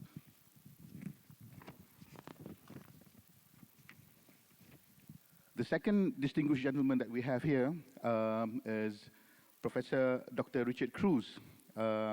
He's actually a pivotal member of the Asian Institute of Management, and he's an advocate for teaching quality, more than 25 years in AIM, and he is very well known, speaking on design thinking, business models, market dynamics, and also the psychology of younger people. So we would like to welcome Professor Richard Cruz to the panel. Thank you so much for being here, sir. Our third panel member is actually a good friend of mine, is Professor Dr. Murnizam Haji Halik. He is actually now the Dean for the Faculty of Pendidikan and also Psychology. And his expertise is basically industrial psychology and organizational behavior. He's a well-known academic, numerous consultancy experience, and a big speaker, especially on mental health. And this is also another interesting issue that is also very much related to generation gap. So welcome, Professor Dr. Murnizam. And last but not least, dear brother Muhammad Izzat Afifi Haji Abdul Hamid, who is currently now the president of Majlis Belia Malaysia. Welcome to the stage, sir. An advocate for the voice of the young people, I'm sure. Izzat is actually very actively engaging in regional and global youth activities, policies, and also very interested in terms of graduate enhancement, in terms of value adding for young people. Thank you so much. So ladies and gentlemen, let us give them a warm applause.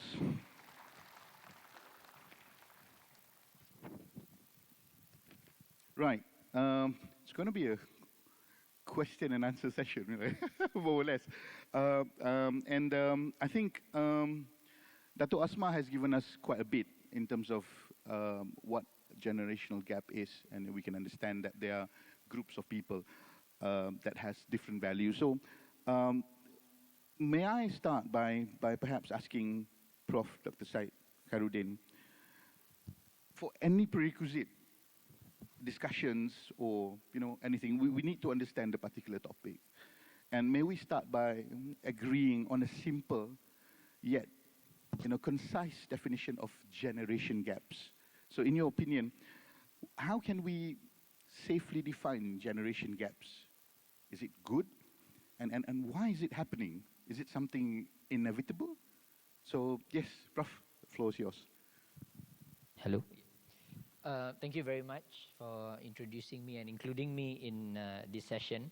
Um, Before I answer the question, I just want to say that I'm speaking not only as someone who's interested in the study of youth and all these issues of generation, they call it generation shifts and generation disruption or generation gap, whatever you call it.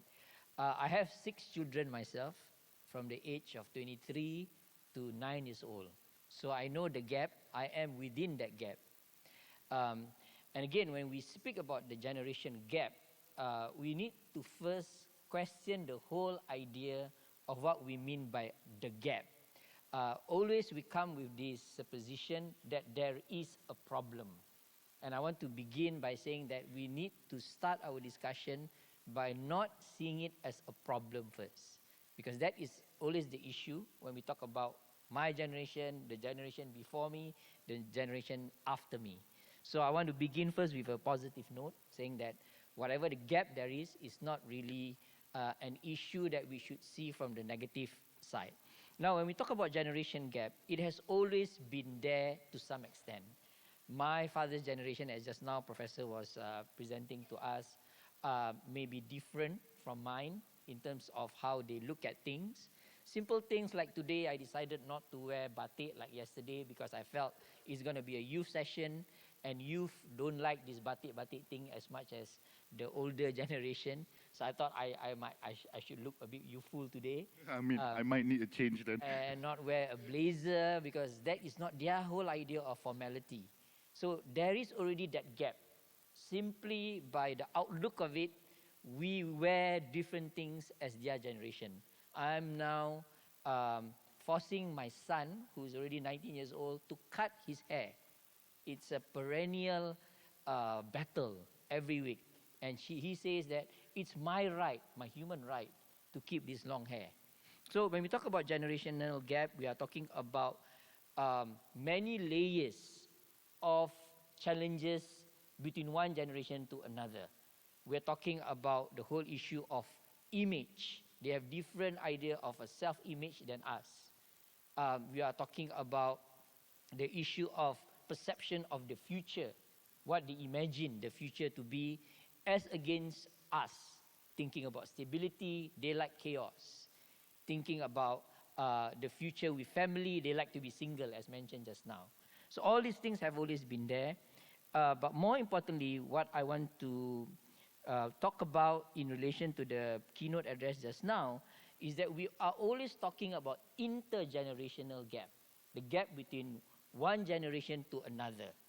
What we have not spoken about is the intra-generational gap, which is the gap within that generation.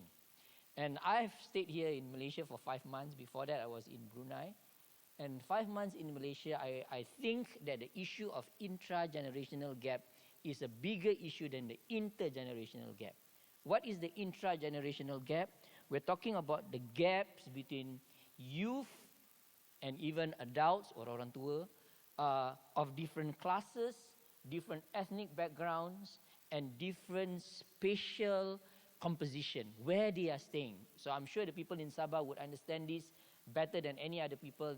The youth in the rural areas behave somehow differently from the youth in the urban areas. And we are always not attentive to this. We're always talking about millennial A, B, C, Generation Z, Generation Y, but we forget that within the same generation, there are different challenges that require different sorts of approaches. I will leave it to the psychologists and to the youth experts to talk about this, but I just want to throw this issue first for us to think about and for us to consider. But more importantly, I want to say that when we talk about the intergenerational gap, in as much as we see a lot of differences, there is actually a kind of convergence between different generations right now. Why I say convergence? The reason is because of the rise of the new media. Everyone now, except for the people in the rural areas and people who are suffering from some kind of structural or relative poverty, have handphones. Hence, the young and the old are now in a common meeting place. Look at TikTok. I've just opened up a TikTok account because I have to sell my books in TikTok. and you see makcik, pakcik dancing in TikTok. So it's not a youth issue anymore. Everybody is in this whole new media generational thing. And we need to understand that this convergence is happening, and this convergence is especially stuck in Malaysia when you look at subcultures. And here I'm talking about vaping. Everybody is vaping. From an 11-year-old boy, and you can see him or her down the street, to a 70-year-old pakcik. So what intergenerational gap are we talking about? We are talking about this convergence of subcultures that are happening because of the force of the new media. So I want to just bring this out first for us to discuss. And more importantly, I'm not going to talk politics here, but I just want to say because of the new media, because of the rise of these subcultures, because of influence that are flowing into the capillaries of informational networks, you see the effects of this in voting patterns. People vote not because they are young or they are old, not because they like the young candidate or the old candidate. It's not an intergenerational thing anymore. The convergence is happening in terms of voting patterns because everyone is now in tune with the new media. So again, let me just repeat that in as much as we have to be very concerned about the different generations and their behaviors and their attitudes towards work and their cultures, we need to understand that the intra is more deeper in terms of the differences between them, and that this convergence is happening right now. Thank you very much, Prof. Very interesting thought about that inter and intra thing. I think that's something that perhaps that needs to be looked deeper.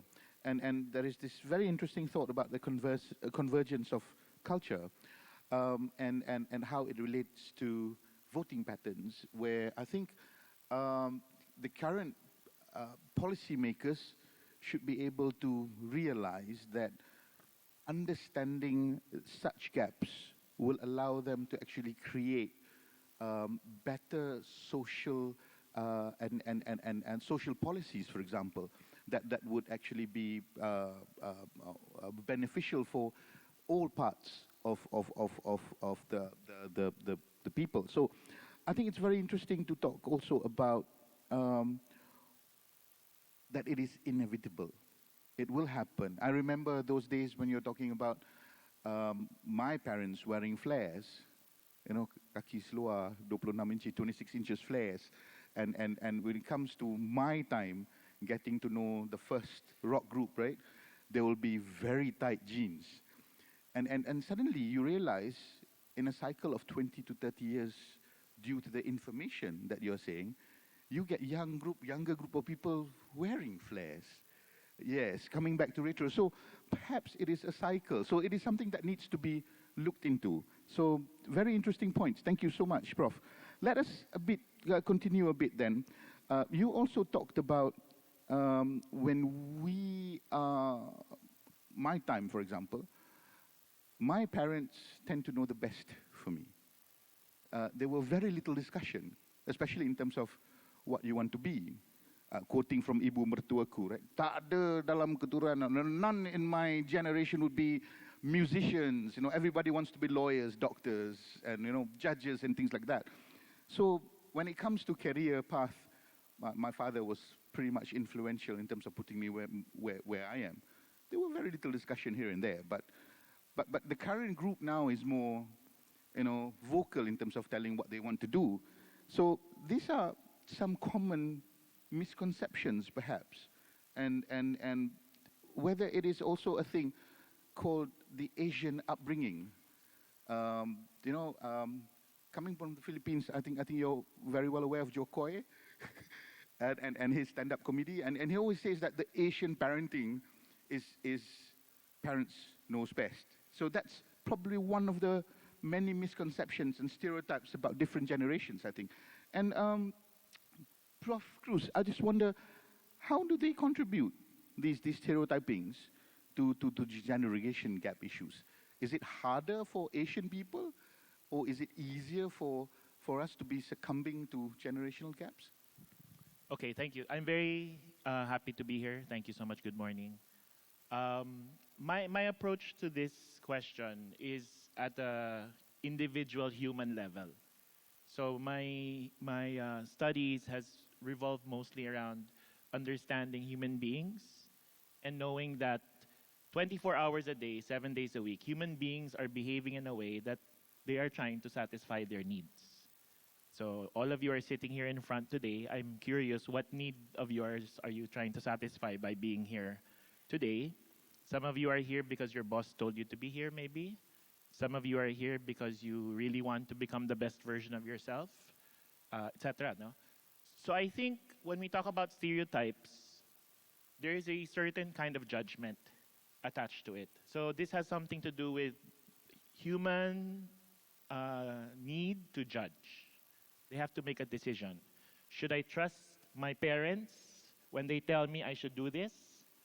Or should I not trust my parents because what I see, let's say in social media, tells me that the path to success is something different? So for me, what has happened is that the traditional systems that have satisfied our needs may no longer be as reliable or as predictable as they used to be. So, for example, my wife's family is a family of accountants. But my son definitely, and my wife told my son, do not be an accountant, no, because that path is no longer something that you can rely on to help you satisfy your needs moving forward. So I think one of the causes of the generational gaps is that the older generations have a difficult time understanding why the younger generation are making different kinds of decisions, different from how they made decisions during their time. And a lot of this is because, and I think this is, for me, the most important, one of the important reasons is that a lot of the institutions and the systems that we have in place today were designed in an era that was based on different assumptions about our community, the people, the environment, the economy. And I think the reality is that the younger generation, Gen Z, Gen Alpha, maybe even Gen Beta. So there was a question earlier by Dr. Asma. Will Gen Alpha and Beta also be very stressed? And I think if we don't redesign the systems, like the educational system or the healthcare system, etc., for their needs, then they will be stressed. So I approach the observations as presented earlier about the generations. I approach it with a sense of empathy. So I think the gap happens when we pass judgment. And the difference is, and the title of this conference is Navigating Complexities, Embracing Difference. I think when we talk about complexity, what makes the world complex are the human beings. Okay? I work with a lot of companies in the context of digital transformation. I tell them, the technology is very predictable in what it can do. It's the people around the technology that makes it complex. So for me, the source of the stereotyping is a form of judgment. And for me, it stems from a lack of, or maybe an unwillingness, or maybe we don't know how to empathize. It's not our first reflexive response, right? If I see something behaving or somebody behaving in a certain way, I judge, like boomer, right? My boss is a boomer. I don't want to work in that company anymore because this is how my boss is behaving. But if I was Gen Z and if I can teach that Gen Z to have empathy for his or her 65-year-old boss, maybe that person will understand that the boomers were trained in an era where if you run the system well, if you run the bank well, if you run the hospital well, if you follow the compliance regulations, and if you follow all of these things, the system will do well. But the younger people don't understand that. So I think the stereotyping and the misconception is part of our ladder of inference. And this is where I think empathy can come in to help us address. For me, in design thinking, actually, gaps are the opportunity for innovation. So I'm not afraid of the word generation gap. For me, generation gap is an opportunity to redesign systems so that we can better service the needs of people. Okay, so but can I give an example first very quickly? In the Philippines, there's this concept called kidulting. I don't know if you've heard of it. Kidulting. So it's a person who during the weekdays behaves like an adult. They go to work, they have a job, they live in a small apartment, they might be driving a car. But on the weekend, they go home to their parents' house, and then they're treated like children. So the mother will do the grocery for the child, do the laundry. So there's a lot of young people who are kidulting. And the difference is that they don't buy their own house, they don't make their own investment, etc. And what I wanted to emphasize was that actually, what we need to understand is that generations are very dependent on each other, right? I mean, of course, we know this. One last example, the sandwich segments in our communities. What does sandwich mean? It means people who are normally in their 30s to 40s who are taking care both of their parents and their children. So they're taking care of their old parents, but they're also taking care of their children. And this is a demographic reality. And the problem is the systems, like the offices and the businesses, perhaps I think, do not have enough empathy for their employees who are sandwich. So they demand overtime, they don't have flexible time, etc. So what I'm trying to say is that many of the systems in place are actually not aligned with the reality of the lives of people across generations. And I think this is where the friction comes from. Okay, so I am approaching this actually from a system redesign point of view or from an institutional innovation point of view. Thank you, Prof. Richard. It's interesting, you've talked about that sandwich thingy and kidulting, right? And we also have that generational thing happening in Malaysia where you have got the parents taking care of the grandchildren while the kids are actually off at work. So that's a form of sandwich as well, isn't it? And you're absolutely right. The system is perhaps being built to actually take care of the older generation. And the system has been there for quite a while without very much of a change. And we have come to a point that perhaps, I mean, coming back to Datuk Asma saying that more than half of the workforce now is the new breed of individuals. And whether we need a reset. Can I address that quickly? Yeah, sure, please. The reason why there's no loyalty is because they don't trust the organization to take care of their needs. Indeed, the system is not built for them, and there is no change. So why will I give all of my time to you, to the organization? There were very good examples earlier. If the organization doesn't have the ability to empathize with its employees and their changing needs, like taking care of the grandchildren or the parents, etc. And do you think that this word empathy would result in words such as servant leadership and things like that? Most of our organizations were designed in the industrial paradigm where the jobs were specialized, you do this task, etc., etc. So, I think if we understand that basically these, maybe what they call quote-unquote deviant behaviors or mindsets is actually a result of a rejection of maybe like how certain structures or institutions are designed today. It's very psychological then. Thank you, Professor Cruz. So coming back to it, I mean, it's fairly psychological than it is about other individuals trying to understand other individuals and sort of like meet somewhere in the middle, that sweet spot. And perhaps that is not happening as frequent as it should be. So going back, psychologically, going to Prof. Murnizam, being someone who is very well adapted, can you describe generation gaps from the psychology perspective? Perhaps maybe we can have a broader idea in terms of where it comes from, deep down inside, perhaps. Okay, thank you very much, Padit. Assalamualaikum and good morning, everyone. But first of all, I would like to thank the organizing committee for doing this very good conference, well managed and very efficient. So congratulations to them.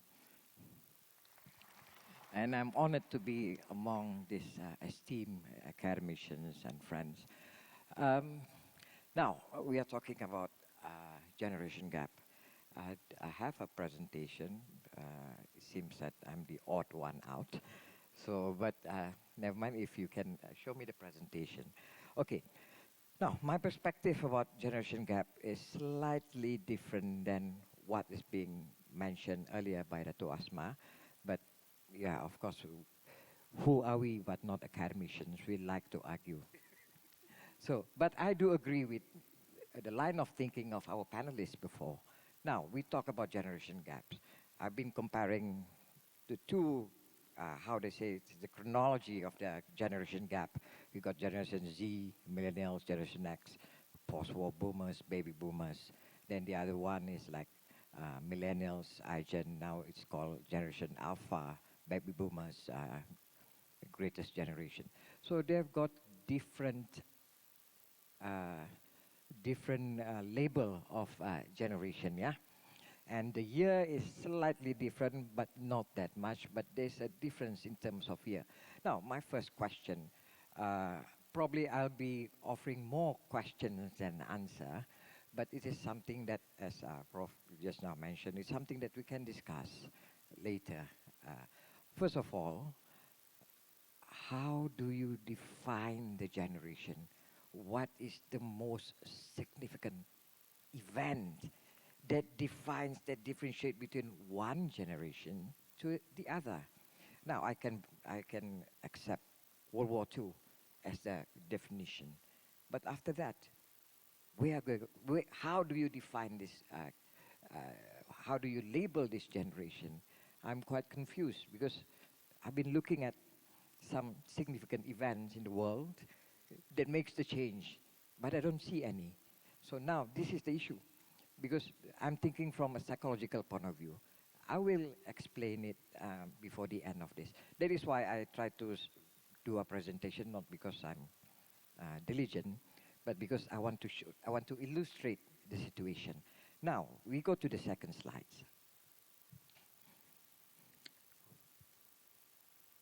Which generation is associated with heavy use of internet and social media? Millennials? Gen X? Correct. All of them.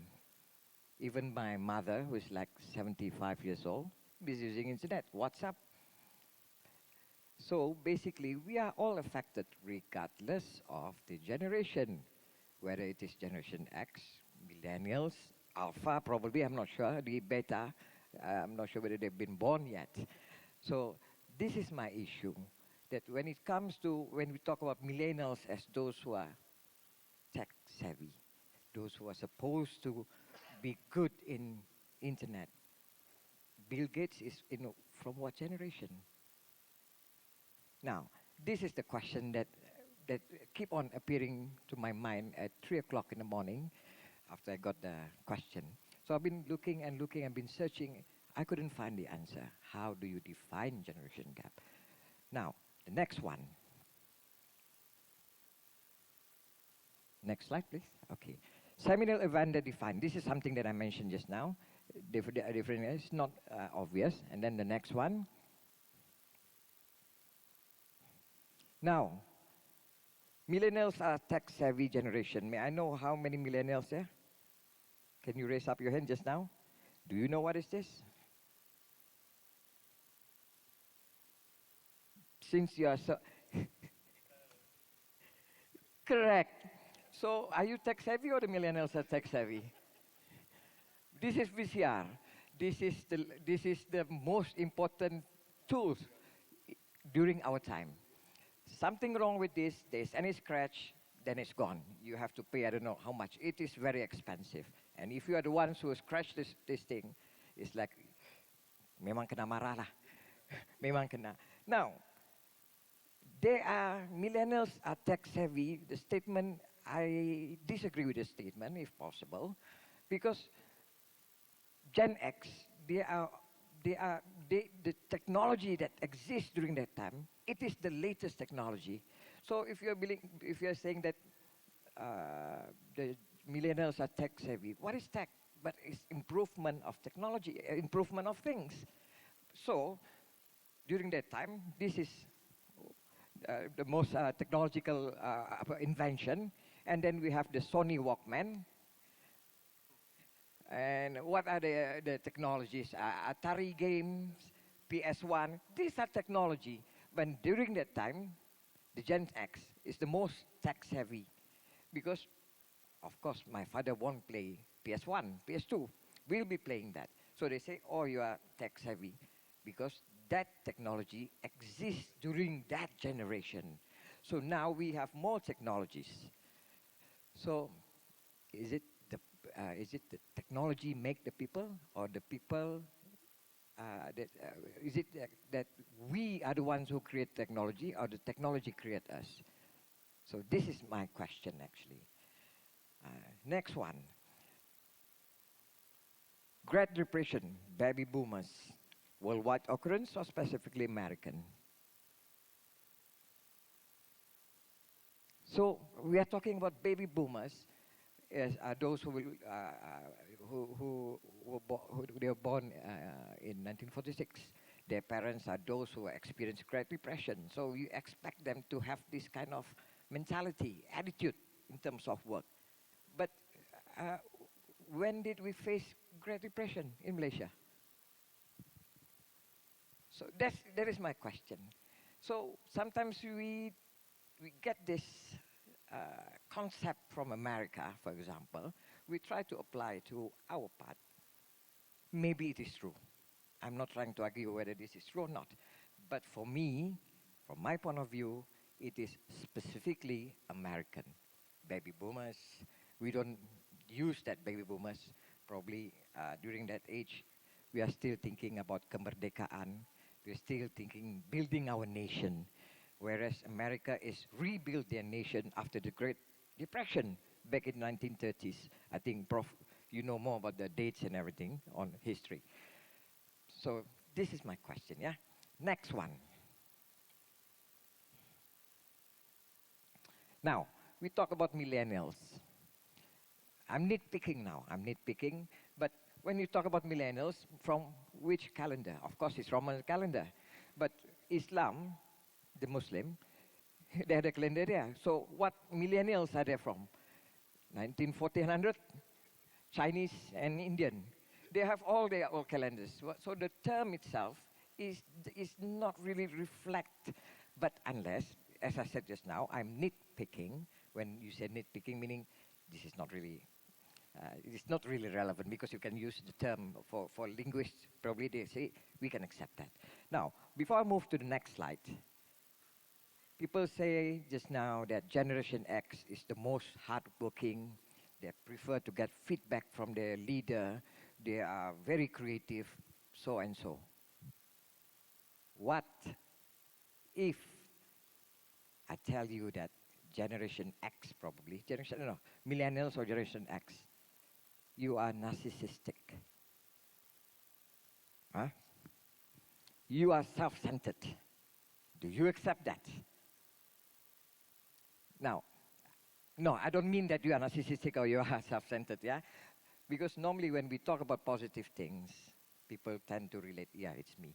But when I talk about negative things, people tend to, no, it's not me. Because this is a personality.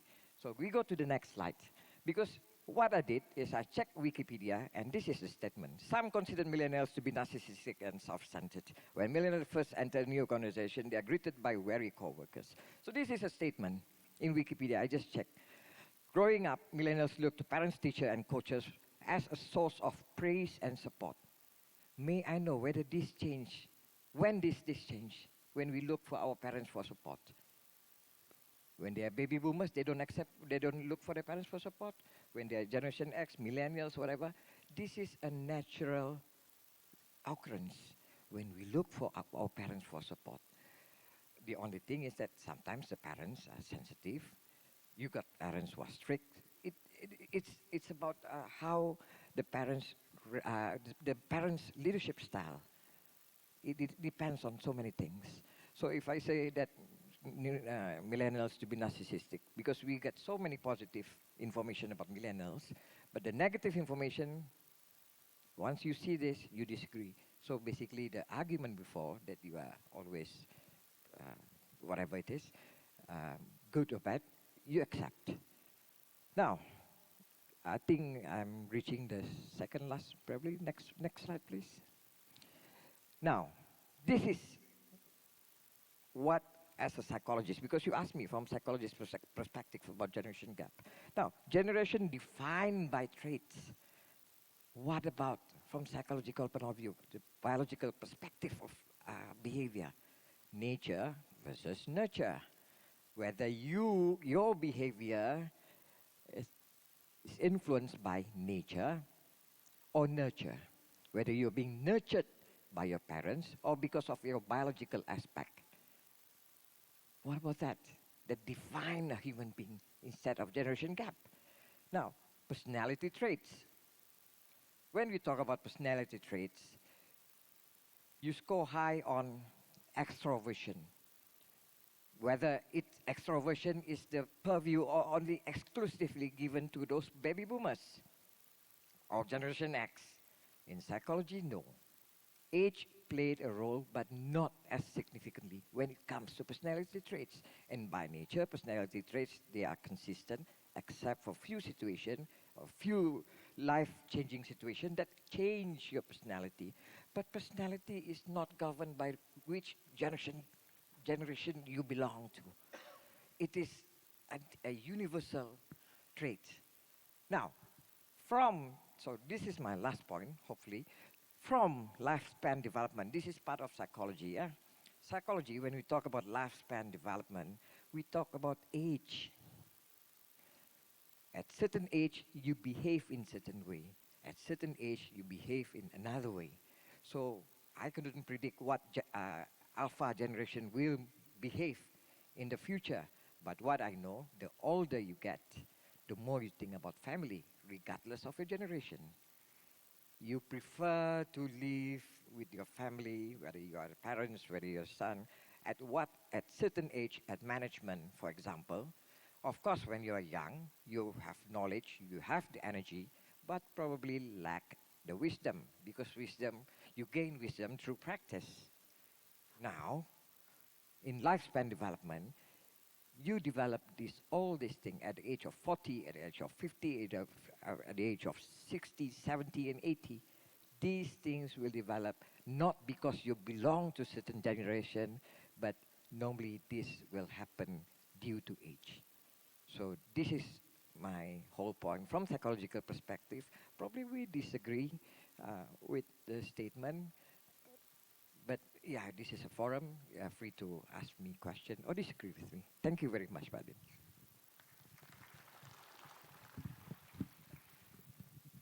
Thank you very much, Prof. That's an interesting train of thoughts. One thing that is very interesting is when we look into the nomenclature of the gaps, yeah, of the groups. And I think you were suggesting that perhaps it is too Americanized, or is it, it's very geographical, and maybe perhaps we should have a Malaysian flavor to it, where there are things that happen in Malaysia throughout the thought. So kita boleh ada, we might have a Merdeka generation, for example, and then we have even maybe now those people who are born now would be the Madani generation, for example. That if the situation impacts as much in terms of lifestyle and the way that people think. So it's a very interesting point, and also on the fact that how perception and needs changes with age. There was this wonderful argument starting up when I was in the UK. We were talking about student needs, and I was in the Student Representative Council, being the postgraduate deputy president at that time, and Professor John Hood, which is our vice chancellor, was asking, okay, you postgraduates, what do you jokers want? And you know, as usual, we come prepared with a list of demands. And this is what the postgraduates need, housing, things like that, because housing has always been an issue in Oxford. And we need more inclusivity in terms of postgraduate students being involved with student activities. The postgraduates are being those people busy doing other things, not being able to impart more influence to the younger group of students. There is a gap there, blah, blah, blah, blah. But then you start to realize, you're right. As you go on age, your needs change. And we always talk about the Maslow pyramid of needs, where we assume that pyramid extends from, let's say, you know, pre-adolescent till the day that you die. But, you know, either the priorities change or the areas of priorities be differentiated when you go into time. I'm sure by the time, I don't know, I mean, I'm starting to think if I were to live long enough till the age of 70 or 80, recognition, I don't care much about recognition at that. You know, it's just me and my family and the things that I do. So it's a very, very interesting point that defines the whole thing. And we might be able to actually look at a different point of view, which is a bit more abstract. Yes, Prof. Yeah, if I can jump in very quickly. One other problem that I see with this kind of frameworks, and I totally agree with you, it's very, very Americanized, especially for someone who's stayed in America before, is that we have taken up, if I can add to it, this whole regressivism, I call it. Regressivism basically means regressivism. It's an ideology that assumes that as you go from one generation to another, the next generation is always regressive from the one before. And I can just relate to you my own personal experience. I'm always battling with my kids about sleeping early. Just 3 days ago, I stay in this service apartment down near to UM, and there are all these kids who are on exchange program making a lot of noise for the past 3 weeks. And I've been patient with them, but then my fuse blew, and I went down and scolded everyone and tell them to go back to their rooms and go to sleep. But whenever I have this argument with my own child, my own children, and I say to them, you know, you got to learn how to sleep early because it's bad for your health. We don't do this when we were your age. And my wife would say to me, wrong. You did all this during their age. So we have to stop this assumption that our generation is better than the generation after us. It's a mistaken way of looking at the world and ourselves. And this regressivism assumption has made us assume that the younger ones are not able to do things that we can do. So go back to what Professor Cruz was mentioning just now, this whole empathy thing, right? The problem is that we don't see the world through their eyes. We see the world through our eyes. And when we do that, we structure everything that we do against our whole sense of the world. And that leads to their mental health being affected the most. Because we want our structures to function the way in which we want to, and I do it myself because they don't want to stop the gaming at 11 o'clock, I just pull out the router and they can't do anything. The router is not there, there's no Wi-Fi. But they figured a way around it. That's an injustice. That's against human rights. But they know the way around it. So again, I just want to make this point very clear to everyone that this intergenerational gap is sometimes born out of our idea of the fact that our generation is better than the generation after us. A false assumption, and if we can change this assumption, the implications are going to be psychological. The implications in occupations, the implications in families, and the implications in the ways in which we create structures that are more amenable, open, and also more adaptable to these younger people out there. Just jump in. Thank you, Prof. As valuable as it's, yeah. I think it's a very interesting point that you have made now. It is not as easy as putting in brackets. Arguably there are patterns, though. There are patterns that perhaps made us classify them in a certain amount of group. So it is that certain values that they have, So it's interesting, but it's not as easy as that. So that's the major point. I'm going to my dear brother now at the end. He's waiting patiently to voice his voice of the youth. And I would start by by having an interesting conversation that I overheard. I was on a trip with the family the other day, and I've got 3 children of my own. One who's 17, one who's 16, 2 brothers, very close. The moment they are quiet, I know they are up to no good. So there's no noise, no nothing. Oh, ni mesti ada apa-apa ni kan. And then I've got the younger 9-year-old girl who thinks that the world revolves their 2 brothers. So, and I'm a dad who stays away. So I'm a weekend dad. And the mum takes care of the kids during the day. So dad always spends good quality time. Dad comes home, McDonald's, everything, all the things that is for bed, dad will do it. So it's very different. And when I was with my kids, you know how kids are. You drive the car, it is supposed to be a family trip. When I was in a family trip with my family, we look around. We look at the buildings, and that was the time you start to realize that your parents are the wisest people around, because every question you ask, there will be an answer. Daddy, what building is that? Oh, that's a colonial building, blah, blah, blah. You see, there's a number there, 1864, that's where it's being built. So, you get that attachment. So, nowadays, kids, they just on their phone doing something, so everybody's quiet. So we stopped for lunch, and there was this family having it. And the family was, the grandfather was saying, they were saying in Malay, inilah masalah dia. This is the problem. Inilah masalah dia. Bila orang muda-muda tak nak dengar orang tua cakap. So where the younger group of people does not want to listen to what the listening is key, dia kata. Cakap ni satu, dengar ni lagi penting. Oh pula. So I was listening intently, and the conclusion from the grandfather was like, kalau budak-budak ni tak ada perbezaan ni semua. Oh. So coming back to that point, there is an aggressive thought saying that this generational gap issues is because of you guys. So it's so unfair, right? So you being a voice, is it clear, that youth is very much in the spotlight of the generation gap? How would you describe? I think the key here is awareness. Are they aware that they are being ridiculed and being looked as part of the problem?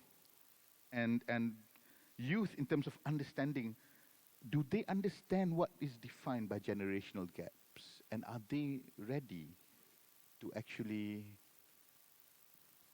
put out their hand to say that I'll meet you somewhere in the middle? So I really want to know the youth's general response on generation gaps. Do they realize that there is a generational gap? Or are they just, I'm just going to take care of myself, it's going to be a gap anyways? So yeah, your thoughts.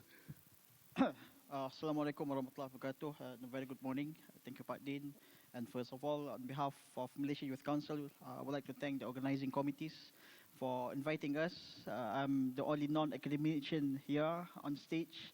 So I'll be speaking on the layman's view, especially on the representing the rebellious generation during our time right now, which is the generation Z and Alpha. Of course, when we talk about inter-generation or generation gap, first of all, I echoes what Professor Khairuddin says in terms of intra-generation. For your information, that in Malaysia, the definition of youth is at the age of 15 up to 40 years old. So there are quite a gap in terms of youth in Malaysia. But now in 2026, there will be a new law, a new rule that the definition of youth in Malaysia will be at the age of 15 to 30 years old. But right now, at the age of 15 to 40 years old, there are even intra-generation gap. Me, myself, I'm 34, so I'm considered as the older generation of youth in Malaysia. and I wouldn't say that I'm representing a generation that they 15 years old up to 20 years old and the 20s to 30s. So there are three, I think, generations within generation in Malaysia. Those who are in high school, secondary school, at the 15 years old up to 20, those who are involved in universities, in colleges and so on, and those are involved in the between 20s to 30s, they are early stage in their life, in working and so on and so forth, and those who are quite stable in their life at the age of 30 to 40 years old. So there are gaps even in our youth, in Malaysian youth, and I echoes what Professor Khairuddin have said before. And in fact, I'm not sure what to say because, as mentioned by Datuk Asma and also all the professors, I'm actually supposed to be downstairs and learning, and instead of speaking on behalf of our young people and so on. But I think, first of all, as mentioned by Pak Din, I think I've never heard during our time, or even sesiapa pun during our those days, our younger days, dia kata orang ataupun orang tua faham kita, or the adults understand us. I don't never heard during my time that we say, our young people say that the adults understand us. It always, there will be some complications, some problems that there will be, that the adults never understand us, our young people, our youth. Then, as mentioned by Professor Murnizam, that it is a cycle, that there will be always an understanding that the young people, there will be a clash, a rebellious society, a rebellious generation, that they will, the adults never understand us. And it always happened since before, since his ages. I never heard that orang muda ataupun orang tua faham orang muda. Never. I think semua pernah jadi orang muda. All of us been a young people, a youth before. So during those time, I think you also have the same problem, that saying that the adults never understand us. Likewise with our current generation, that we might say, or we might think, or we think that the adults never understand us. The way, our worldview, our Western our way of thinking, our way of work. We might say that the adults, the industry, that never understand that we are somehow consider flexibility more than working hours and so on. That is something that we have faced in terms of problem in our society right now. For example, the industry came to Malaysia Youth Council, for example. They've said that we are looking for people to come and work with us. But when we talk to our young people, they are saying that we are looking for a job. So there are some mismatching between the industry the needs of industry, and also the needs of our young people. But when we look at it deeper, one of the issues is, for example, our young people, they tend to look for more flexibility in terms of working hours. While the industry, they are looking still at the business as usual, from 8 in the morning up to 5 p.m. So that is something that problem with in our industry and so on and so forth. So there are somehow issues in terms of generation. I'm not saying that it is a generation gap, but it is a new way of thinking among our young people, our youth, that due to technological advance, we have Zoom and so on. Why should we go to the office instead of we just work at home? Why do we need to work at the office? We need to somehow encounter jam, traffic, and so on, instead of we can have a meeting at our home and so on and so forth. So this is something that the view of our young people is different, but it is not something.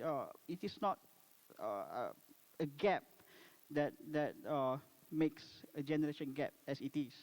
But I think because of the advance of the technology and the way our people think, our young people think, that makes what we call as generation gap. But I don't think, as mentioned by Prof. Murni, it is not a generation gap per se, but it is because of we live during our time. Kita hidup pada zaman kita. which is during our days, we have Zoom, we have Google Meet, and so on. So among our people, among our young people, we might say that why do we need to go to the office instead of we just have a meeting in our home, in our room? So we have the technology. So why should instead we go for this kind of things and so on and so forth? So I think that's the problem. Not the problem, but issues that we need to tackle. That there are the needs of our young people, our youth, and the industry especially. Because when we talk about generation gap, we'll encounter this kind of the gap, especially in the workforce, in the world of work. Other than that, of course, during our time, I think our young people would say that the adults will never understand us. It's always the same thing. During our time, I think even during your time, it always the same saying that the adults, the orang tua, never understand us. So it is not something new. It is something that involves, it is a cycle as mentioned by Prof. Muni and also Dr. Khairuddin. I think that's the opening from only representing the rebellious generation of generation millennials. Pak Din. Thank you so much, dear brother. It is interesting that you're saying that it's a cycle, you know, and I get your point saying that, for example, when I address my students in class, I would always say to them that, you know what, I'm not born like this. You know, 15 years before, I was definitely like you. Maybe the instances during that time influences me to be slightly different from you. But still, the pattern is the same. Student going to see teachers. I've got teachers that, I mean, my first lecture was a person by the name of Tuan Besar, Tuan Sarif, and it was Geology 101. And he came in and he wrote on the board, Nabi, Tuhan, A, Nabi dan Rasul, A minus, para awliya, anbiya, B plus, saya B, kamu B minus dan ke bawah.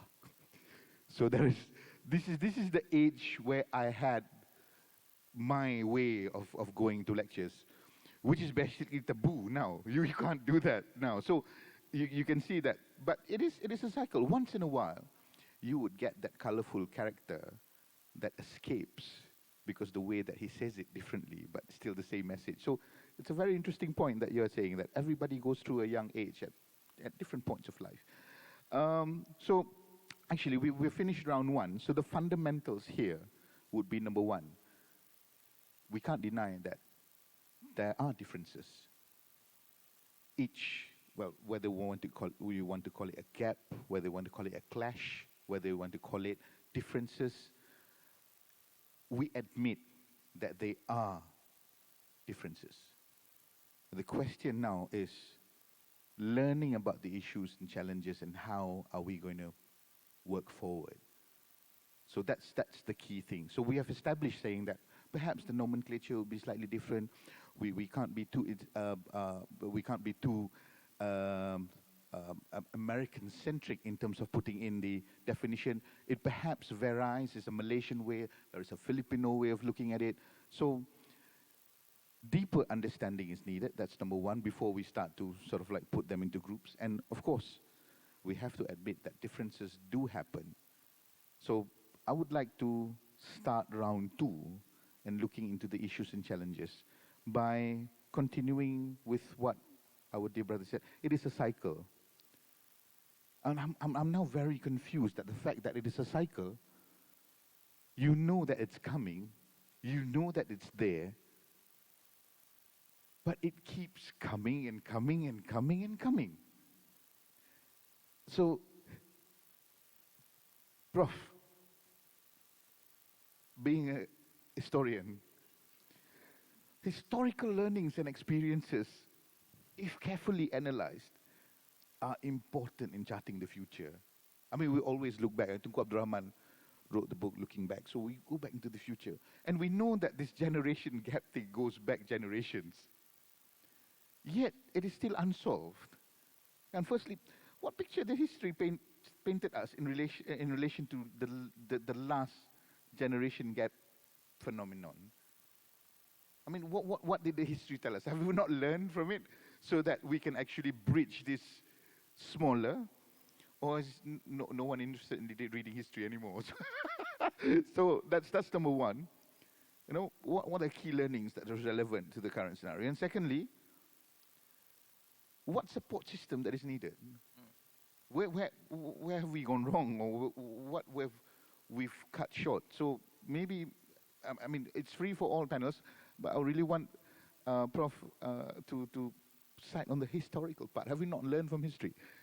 Yeah, of course. I mean, nobody wants to take history for a PhD, and that is clear. But more importantly, I think one thing that we can learn from history, to pick up from what was said just now by our brother here, very profoundly said, that we have an issue of understanding.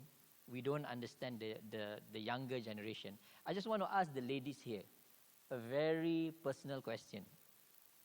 Do you think your husbands understand you?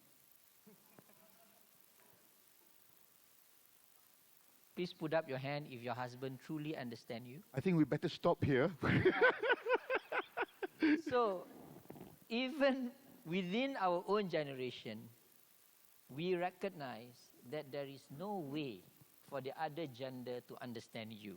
I'm not a psychologist. I wanted to do psychology, but I failed the psychometric test, and in NUS, it was very difficult to get into psychology. But if you study human cycle, the study of human cycles, that at the end of the day, miscommunication and the lack of understanding is an integral part of human nature. That's why John Gray say men are from Mars and women are from Venus, and in-laws are from hell. Right?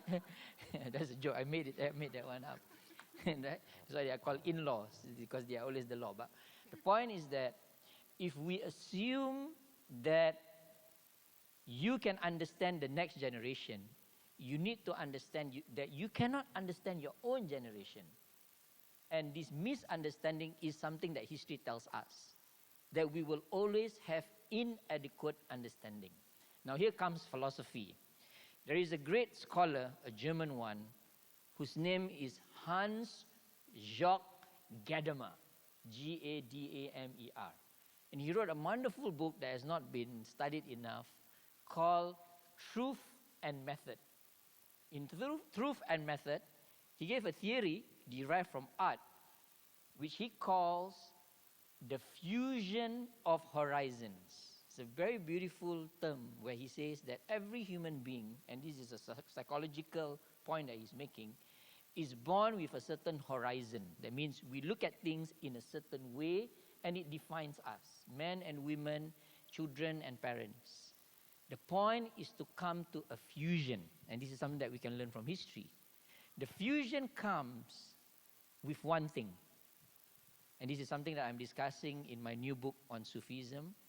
You can only reach a fusion of horizons through dialogue, he says, the dialogical process. And this is the problem that we have in every generation. Cat Stevens turned it into a song, Father and Son. It's not time to make a change. Just relax, take it easy. You're still young. It's your fault. There's so much you have to know. But the song is powerful in relation to Gadamer, that the father is talking to the son. And this is the challenge of our time right now, where what we need to learn from history is that the generation gaps can be minimized. It can never be breached, I'm telling you now. You can never ever understand your husband in as much as you can never ever understand your son and your daughter, because they exist within that horizon. But you can come to a fusion or near in proximity to their horizon when you keep talking to them, when you keep communicating. And this is the crisis of our time in comparison to the time before us, where there is a dehumanization of human beings right now. Disagree as you much with Francis Fukuyama when he talks about our post-human future, but on this score, he is correct. That we have reached a time where we are becoming post-human, not very human, because we don't even communicate with our loved ones. Husband and wives are talking to each other via WhatsApp at home. Can you imagine this? And this is something that you all do and I do sometimes. Can you please take the cup for me in the kitchen? You send a WhatsApp and your wife is in the kitchen. It doesn't make sense, but this is what is happening right now, and we need to minimize this. And this is what, I mean, personally, I do it with my children. You talk to me, you look at me. You talk to me, you put the phone down. And the same is it at work. The problem now is that even in a conference like this, we are distracted by so many things. And that affects that horizons that can come together. The reason why you are listening to me right now, and I always make sure in every presentation that people will not forget the big point that I'm trying to make, is because, and this is a new theory I'm trying to put up, is because there is a connection of the souls. And this is something that the West is looking into right now, because it's a post-secularist world now, where they are saying that actually there is such thing as a soul, because when they did some scan on the brain after someone dies, they realized that the brain didn't die. There is something in the body that is still alive. We need to start connecting again.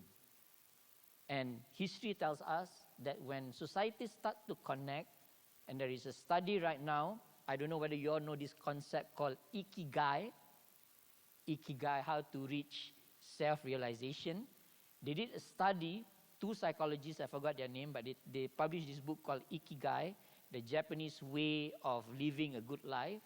They did a study of these Japanese people in Okinawa, and they live way past 100 years old. They regard 80 years old, and he was saying just now that if I get to live beyond 60 and 70, I was like, oh my God. In Singapore, we always say that our minimum mortality is 84, and he's saying 60 and 70. That means he should be stopping working in the university very soon, because before you reach VK7, you already dropped down dead. But the point being that in Okinawa, people live long lives precisely because they don't see a generation gap between themselves, number one. But number two is that they connect. And this is something that I hope that we can pick up and we can use it to minimize these various gaps. What are the strategies? I think it's already embedded in that. But more importantly, I think what we need to do now is to start a movement, and this is where we need these young Majlis Belia people to do the job, and all of these youth movements, to start talking about recovering our sense of humanity. The youth can do this. Why I say the youth can do this? Because during Woodstock, I don't know whether you all were part of this Woodstock generation. Who was part of the pop ye generation? No, I was such a good person before. I was not listening to Jimi Hendrix and not listening to Bob Marley and all this. All of you are guilty of it. And we are all Pink Floyd fans and all these things. But the point being that we learned from that generation, the reason why the young people revolt was because the older people didn't want to talk to them. It's as simple as that. If only the old people spoke to them, they would have behaved in a different way. So the revolt comes from the lack of communication. We need to revive our sense of humanity, and to revive the sense of humanity is to give it back to the youth. Don't take it away from them. So again, go back to my router thing, right? I took away the router, and now my daughter, who's 23 years old, the brothers are younger than her, she said, you don't take the router anymore. I take the router. Because it's youth against youth now. It's not dad against youth. We need to do this, empower them even more. Yeah. Thank you, Prof. Interesting point on the ikigai and also on the horizon, where each and every person is being born with a horizon, with an aim in mind, and it's also very interesting to see that that notion you said. The younger generation, I can see that during Woodstock, is revolting because they don't get that attention or that communication that they deserve to. Arguably, we do have communication, the Malaysian way, or the Asian way, we do have that communication. This is a one-way communication, that you have to do this. It's communicating, but there is always near, orang kata fatality for you to actually go back and give something back, you know. So it's always action you have to do, and so it's a very interesting point. So up to a certain time, they will revolt because they don't have anywhere to actually give out, which is very interesting. So when you talk about that, and also the leadership, I would like to talk about leadership and Prof. Cruz. How would you see the leaders now? I mean, you're talking about trying to manage different group, and if this particular person does not even understand his own group, so it's getting harder nowadays for you to actually lead and making sure that each portion will actually be, so the social policy has to be good, the laws and the systems have to be in place so that it is fluid enough to take care of the whole cycle. And you know, a good social policy means that the people will actually change and behave in such a way that the nation will actually benefit from it. So, talking about leadership, what would be the perhaps competencies that is needed, especially when you go with this generational gap thingy? Okay. So I'll approach this from an innovation point of view, and then I'm assuming that I'm speaking to leaders of organizations or institutions, departments that have current structure, they have current goals. So I just checked right now as I was listening. Power Distance Malaysia. And it says that Malaysia has the highest power distance index in the world. Yeah. Second place is Philippines. and actually, most of my career working with executives has been spent trying to achieve what I call conceptual innovation. Meaning, before we innovate the business models or the structure of organizations, we need to innovate first the way the leaders think.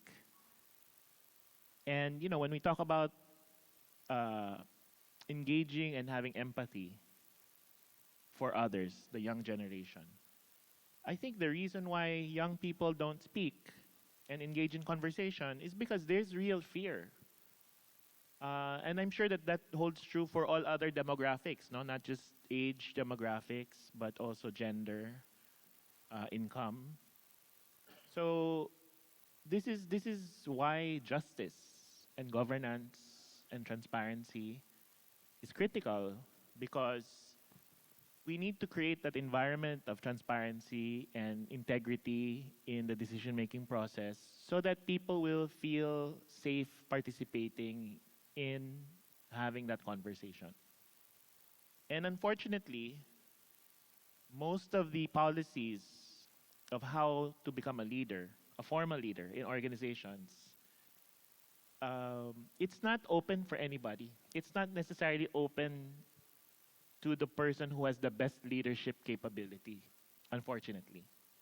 Because there are many criteria in organizations, and I'll include education because I come from the education industry as well. There are many criteria, qualifications needed, but it's not necessarily, are you the one that will be most trusted by the community so that you can be the one to lead a genuine conversation, to have understanding, and to use that understanding to build the next generation models for our organization or for our institution. And this is the reason why, for example, I work a lot with the startup community. This is the reason why it's very critical to build that startup community, because you know, many of those startups will fail. But the reality is, many of the people, the founders in those startups, are creating leadership skills that are outside of the existing power structures.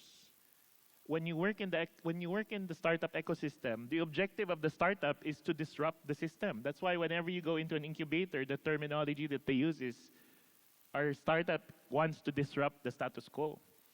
And it's because these young people who are founders are finding a place in the world so that they can leverage their technology or their idea so that they can disrupt the existing model of education, of healthcare delivery, of livelihood creation, of anything. Okay, so I think the ideal situation would be the leaders, and many of you are sitting here today, and I think this is really one of my biggest motivations to come, is to challenge the leaders and ask yourselves, through what lens am I understanding the context around me? And I completely agree, right, that there is a risk in making assumptions about generations. And as I said earlier, the one thing I tell my students all the time, every time, I said, if this is the only thing you remember from me, is that understand without judgment, understand without empathy, and just try to understand that everybody behaves in a way that they're just trying to satisfy their need. And if you can help them do that, then that is the best thing that you can do. But if you place fear in them and they refuse to talk to you, then how can you help them? Okay. So this is a big change, because those who have the power today, and I'm assuming many of those who have the power in the status quo are here today,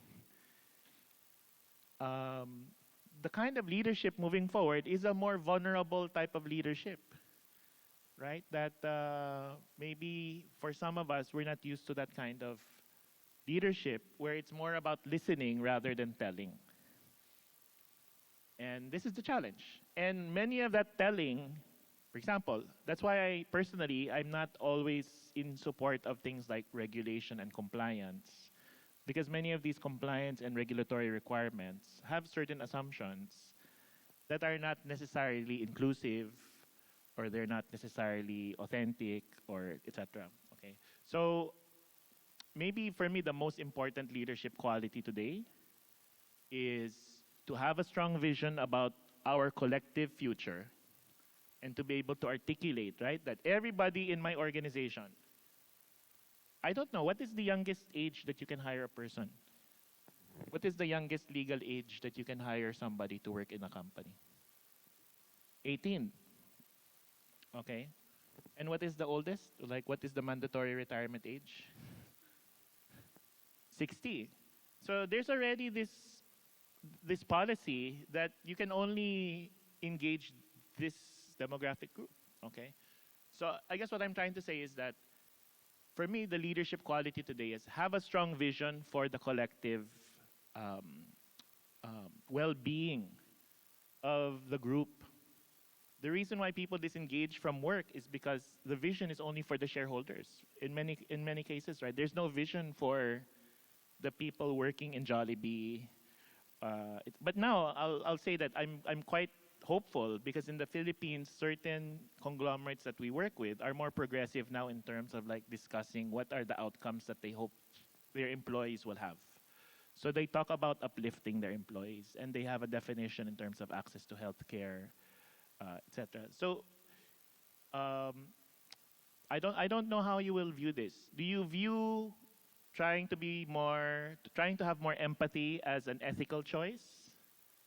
Or do you view having more empathy as a business strategy? Like, if I have more empathy and I can build a better system, then my business will be better and my shareholders will be happier. So that's like the business case for inclusiveness, or the business case for diversity, etc., versus the ethics of it. Truly building a more just society, building new values. So I think the leaders also have to know how to have that conversation inside the organization. Are we doing this because it's good for business, or are we doing this because it's good, period? And that we stand for good, and that we're willing to fight for good, and we're going to build a model that can be good.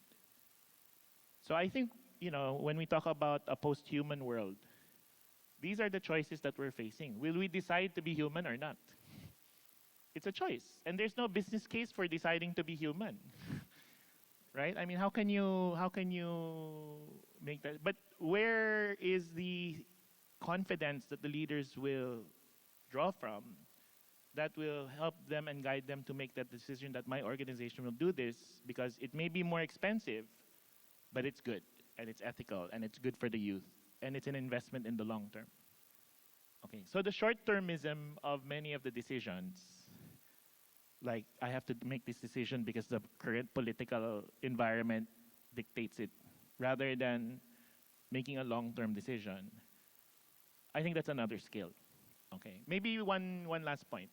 There are several technological areas that leaders are being asked to consider. Of course, one is AI.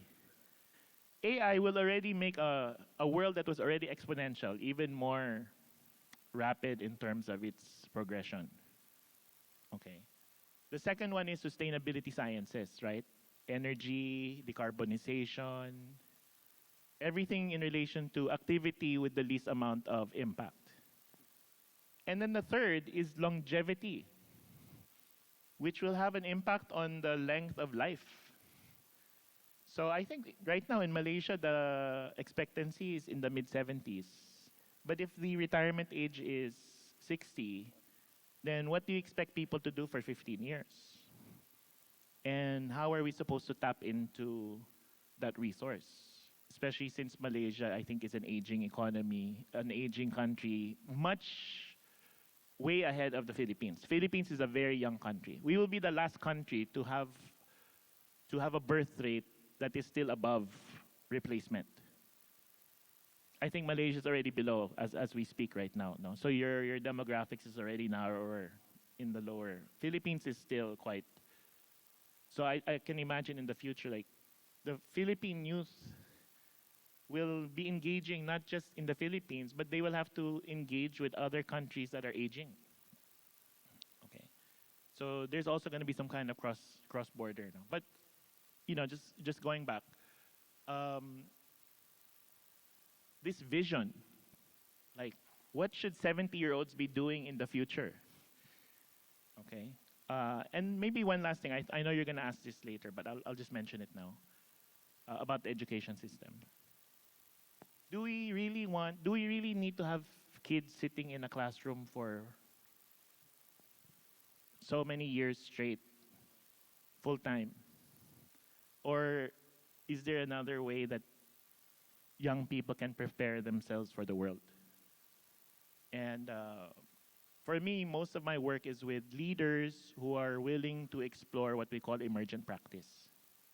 So if we talk about leadership traits, the question is, are you the kind of leader that doesn't just comply with what is considered to be best practice, but are you a leader that is willing to experiment, understand the complexity of the problem? So we're talking about complex problems, wicked problems, and really lead people to find a solution that is completely new. Okay, so I'll just say this off the bat. The intervention to reduce the power distance both in Malaysia and the Philippines has not yet been prototyped. So we need leaders who will prototype a new intervention, whatever you want to call it, right? A social movement, an advocacy, a business, that will change the way people think and feel to the point where they will not be afraid to speak in a very hierarchical society.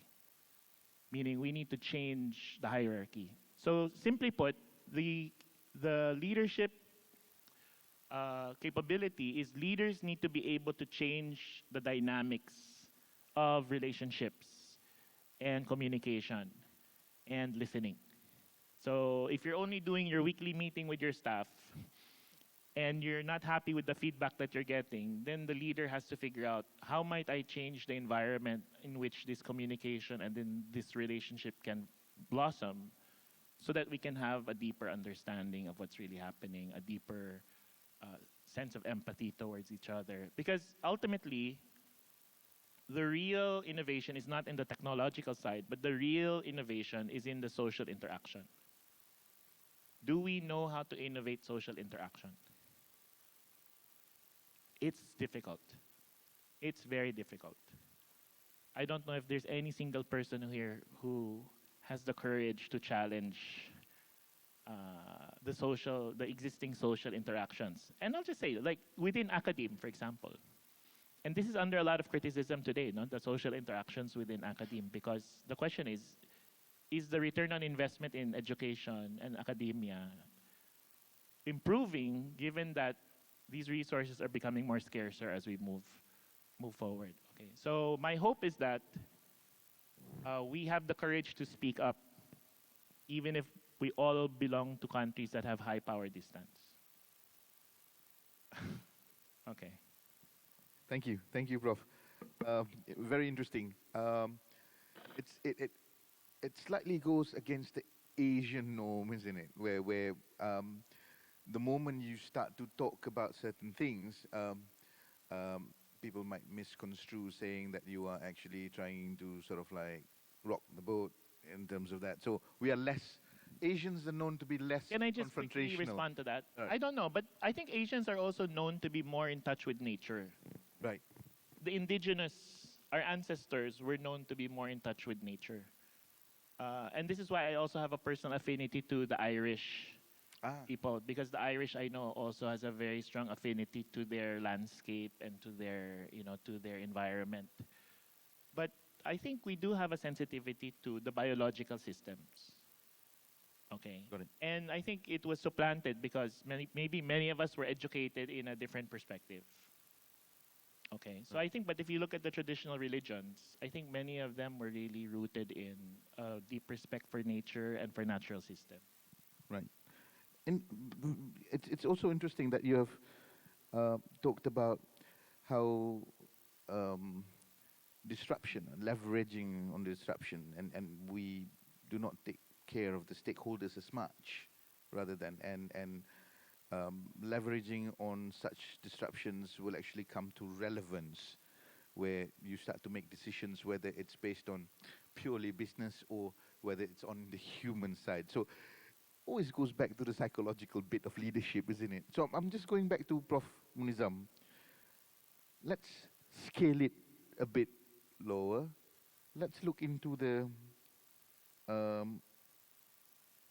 academic leadership part, which is the institutional leadership. I mean, academics live a weird life. So you have that, what do you call this, institutional leadership, and also that academic specific skills leadership. So you might be a professor of something, but then being a vice chancellor is another story altogether. So I just want to have your point of view. I mean, coming from Professor Cruz's idea in terms of leadership, how do universities will actually look into academic leadership, into closing the generational gap, which is actually larger in the university? You've got very senior people teaching and young people coming into the university, so the clash is much clearer. So what would you say about that? How would the universities benefit in terms of this? Okay, thank you, Fadin. But before that, since you did talk about your children, and so Prof. Khairuddin also talk about their children. So I take a little bit of time talking about my children. Now, this is a story that reflects the generation gap. Now, normally when I drive, I put on music.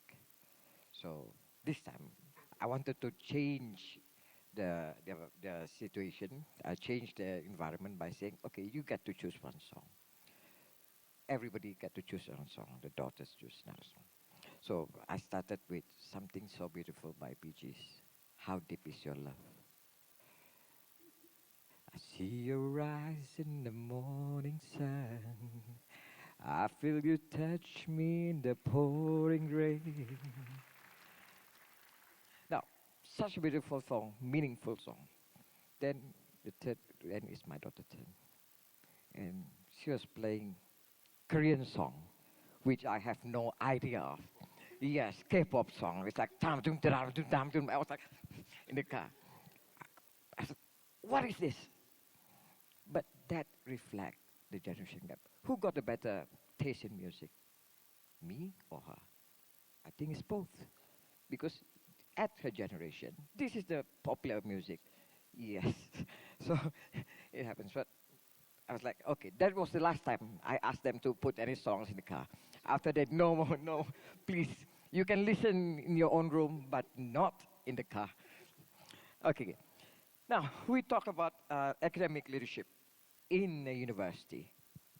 Now, for those who who are familiar with university, it's okay. But those who are not familiar with the structure in a university, at a university, in a faculty, we got this different type of position being held by lecturers, from head of programs, deputy deans, director of this and director of that.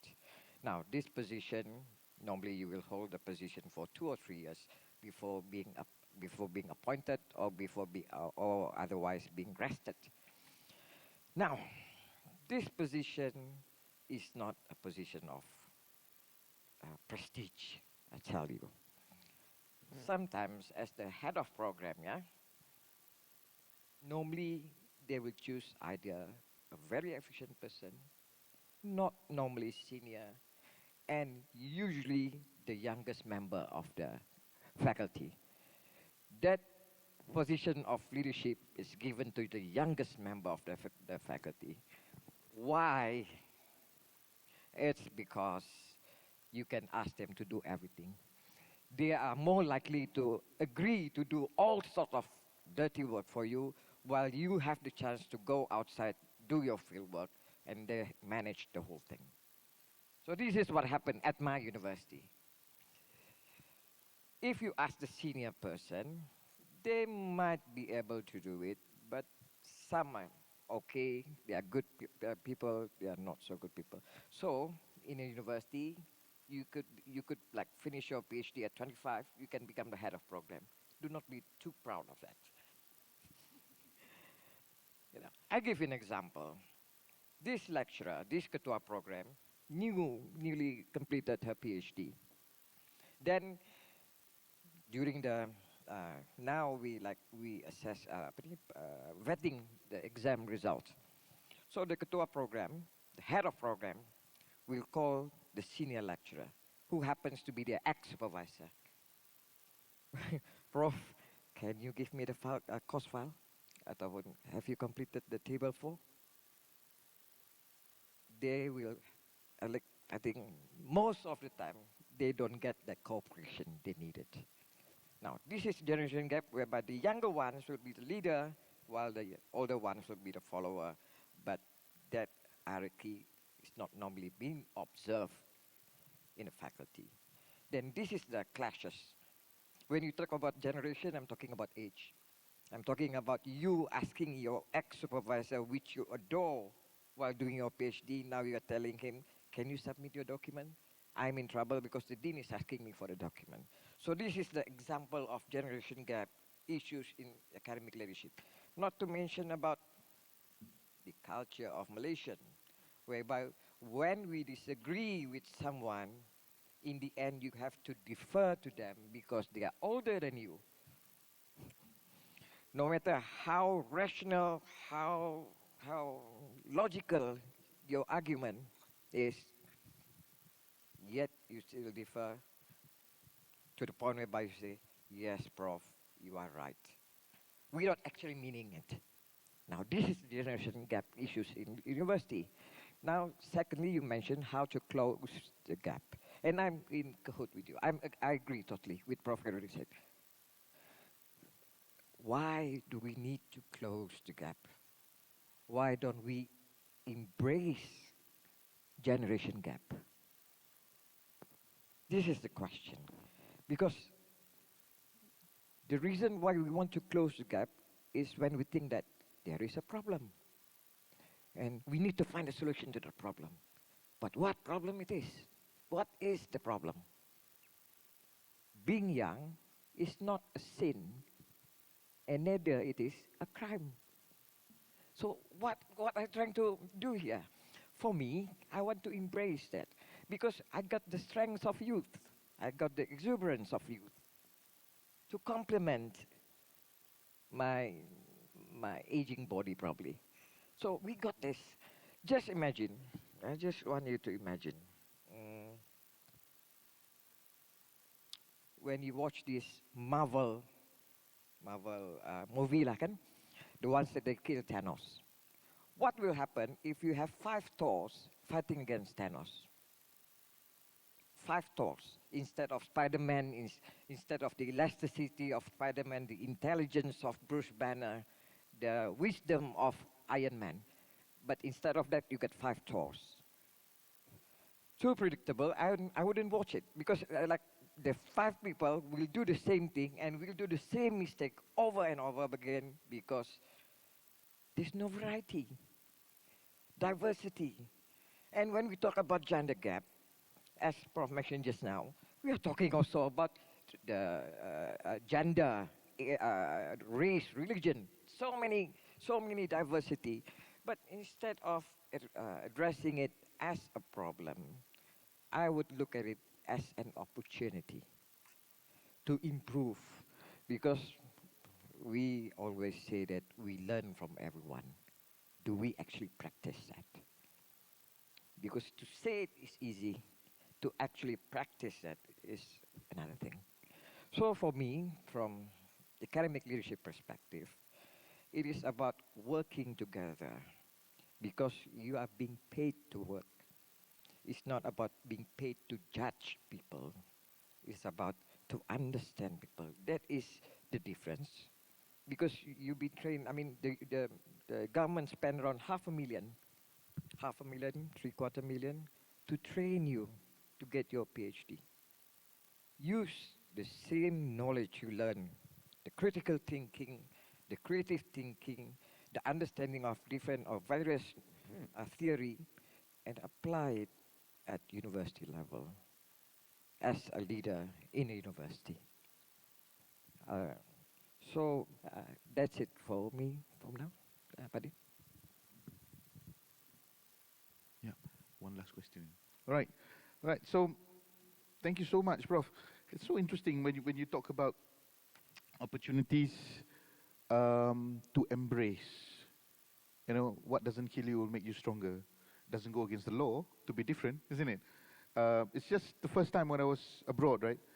I went to Iran, and my dad went for Zuhur prayers. And the moment you go for Takbiratul Ikram, Allahu Akbar, there's so many ways. And you are standing there, and even there is a couple of fellas with 3 quarters praying. And I'm a Kelantanese. I don't look like one, I know. I'm a Kelantanese. Orang Kelantan, you know, orang Kelantan going to the musalla, going to the mosque, has to be kaid. You have to wear your sarong, you have to wear your proper baju, and you have to have your kopiah or your songkok. As I was away from Kelantan for a long time, you know, reflecting on that, there was a time when I was in MRSM, so subuh prayers wasn't wajib.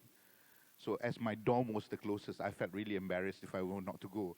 So I went, but I went with my tracksuit. So one of my friends, because I was there in Form 5, one of my friends was saying, nak pergi sukan ke, nak semayang? But ideally, tutup aurat. It's taking care of your aurat. So it's so interesting to see now that the differences should be embraced, and it is that gap is basically the opportunity for us to learn.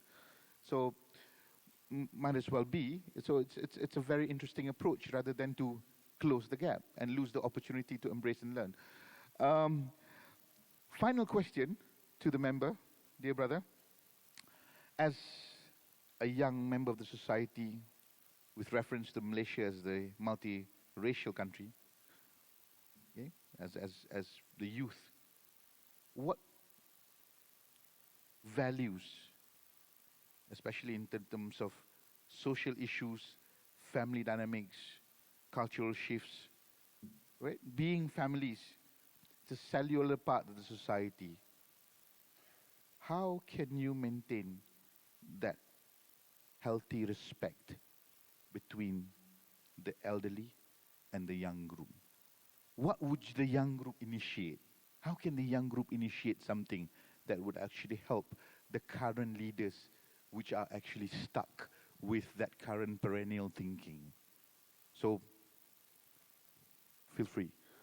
Thank you, Pak Din. I'll just briefly answer that particular question.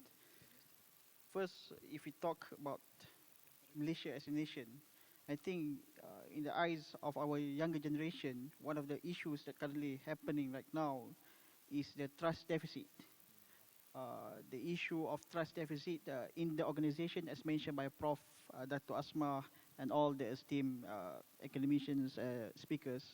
The issue of trust deficit is quite big among our young people, and be it in terms of in the organization, in terms of the workforce, as well as in terms of politics. In Malaysia, we have what we call as Malaysian index, youth index, Malaysian youth index. And last year is the lowest in terms of trust deficit, in terms of political and societal issues.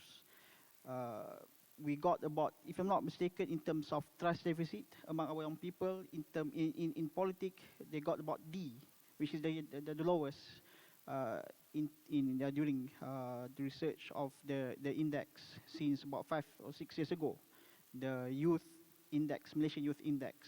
So the issue of trust deficit among our young people is quite big and quite crucial to be addressed by the government as well as the older generation. And I think, the answer is, as mentioned by Prof. Prof. Khairuddin, Prof. Murnizam, as well as Prof. Cruz, the empathy, the communication with our young people. So we need to hear what they are saying, and we need to address what are their problems. For example, as mentioned before, that the young people, their values in terms of flexibility. So the industry should somehow try to fix that particular issues in terms of the flexibility. And of course, for example, in few industries, just like factory, we cannot somehow do flexibility and so on and so forth. But I think most of the industry, they can somehow adapt to that particular issues of our young people. And as mentioned by Professor Datuk Asma before, that our young people, they value in terms of sustainability. Currently, we are talking about SDG, ESG, environmental, societal, and governance, something that maybe 20 or 30 years before, we never heard about this kind of issue. Our young people right now are more aware on the climate change, because they are the one actually affecting, affected with the climate change and so on and so forth. So how, the question is how our young people to be in the middle and to solve this kind of issue. I think our young people is ready to that particular, to be in the middle and to discuss, as long that we given the chance to speak and also to say whatever we wanted to say. Just like 2 weeks before, Nazir Razak, one of the top CEO banks of CIMB Bank before, he said that the young people should also be given a chance to be part of the board director of the company. This is the way of the thing that we should do, or we should work.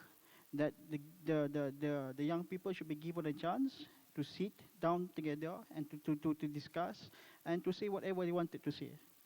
The problem with our society is that we didn't give that particular chance to our young people to sit together and to say whatever they wanted to say. Because as mentioned by Pak Din, most of our society or our generation is one-way communication. But instead right now, since they already changed in terms of the way how things work in the world, so we need to somehow encourage the two-way communication. The young people should be given a chance to sit together, and also as well as to be given a chance to sit in every spot, in every levels of governance and so on and so forth. So that's one of the way for our young people to express what they wanted to say and so on and so forth. Once they be given that particular chance, then I believe that our young people will somehow accommodate and also will try to adapt with the situation. I think that's the only way for us to answer somehow to solve this particular generation gap and so on. Thank you, dear brother. You're talking about trust deficit, which is I think that's key. Trust deficit. I mean, if you don't buy the trust of others, I mean, if you have a vision even and you can't sell out the vision and buy the trust and interest of others. I mean, the vision stays a vision. It will not be something. And it's quite interesting to be given a chance. That's also very interesting. I mean, to bridge the trust, given a chance, perhaps more nurturing in terms of growing. I mean, it won't happen in a day. I was always being told that there will be a period of time where you have buffers. And it's interesting to see that the index, if that youth index is going to be something pivotal, and you know, I don't think there's too much spotlight on it, and it could be a very important strategic maneuver for people in your position, for example, to push for more opportunities. So it's very interesting. So, ladies and gents, I shall end the Q&A session, the forum session on the floor. So on the stage, I would like to invite members of the floor to be asking any questions to the panel members. If you were to have any questions, please approach the microphone right in the middle, and any of our members would be very much interested to answer. So please, anyone, any questions so far? Would like to open it to the floor. Any questions? It seems that it seems that either Datuk Asma has covered it all, or we have managed to actually add on to actually make people more confused. Yes, please. Please feel free. Thank you. Assalamualaikum and good afternoon, everyone. Okay, I have one question. So, being a millennial, I'm a millennial, okay, generation. So, sometime as the employer also, we hire the Gen Z, okay. Now, whenever our firm, legal firm, hire them, I can see that Gen Z, they are very lack of focus. They are too engaged with their phone, and sometimes they are concerned about their right. So at first I'm thinking maybe my expectation is too high. But then later, last 1 or 2 months before, I realized there is one viral status when a girl, she's intern, she wear a board, okay, to say that intern is not a cheap labor. So I can see that from the comment, okay, from Gen Millennial, from baby boomers, they keep on sharing their story. They're saying, our generation, we're not going to ask this and that. And I realized that basically, maybe because of this gender gap, okay?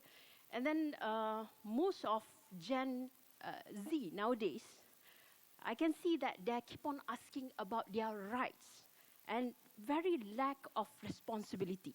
Okay, what they're going to get, how much the salary, what are the benefit. So looking back at Professor Dr. Murnizam say that embrace the gap, which is a very good idea. So do you have any solution for the employer? How to embrace this gap in a workplace? Thank you very much.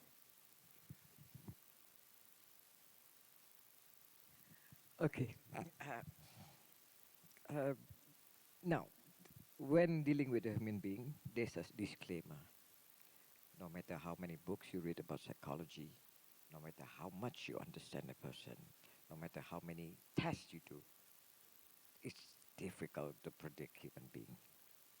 It's so difficult to predict human being because each and every one of them have different reaction to different situation. But as Prof. Khairuddin just now mentioned, for me, communication, because lack of responsibility for us, meaning that they do not look into their responsibility properly, they're not being accountable.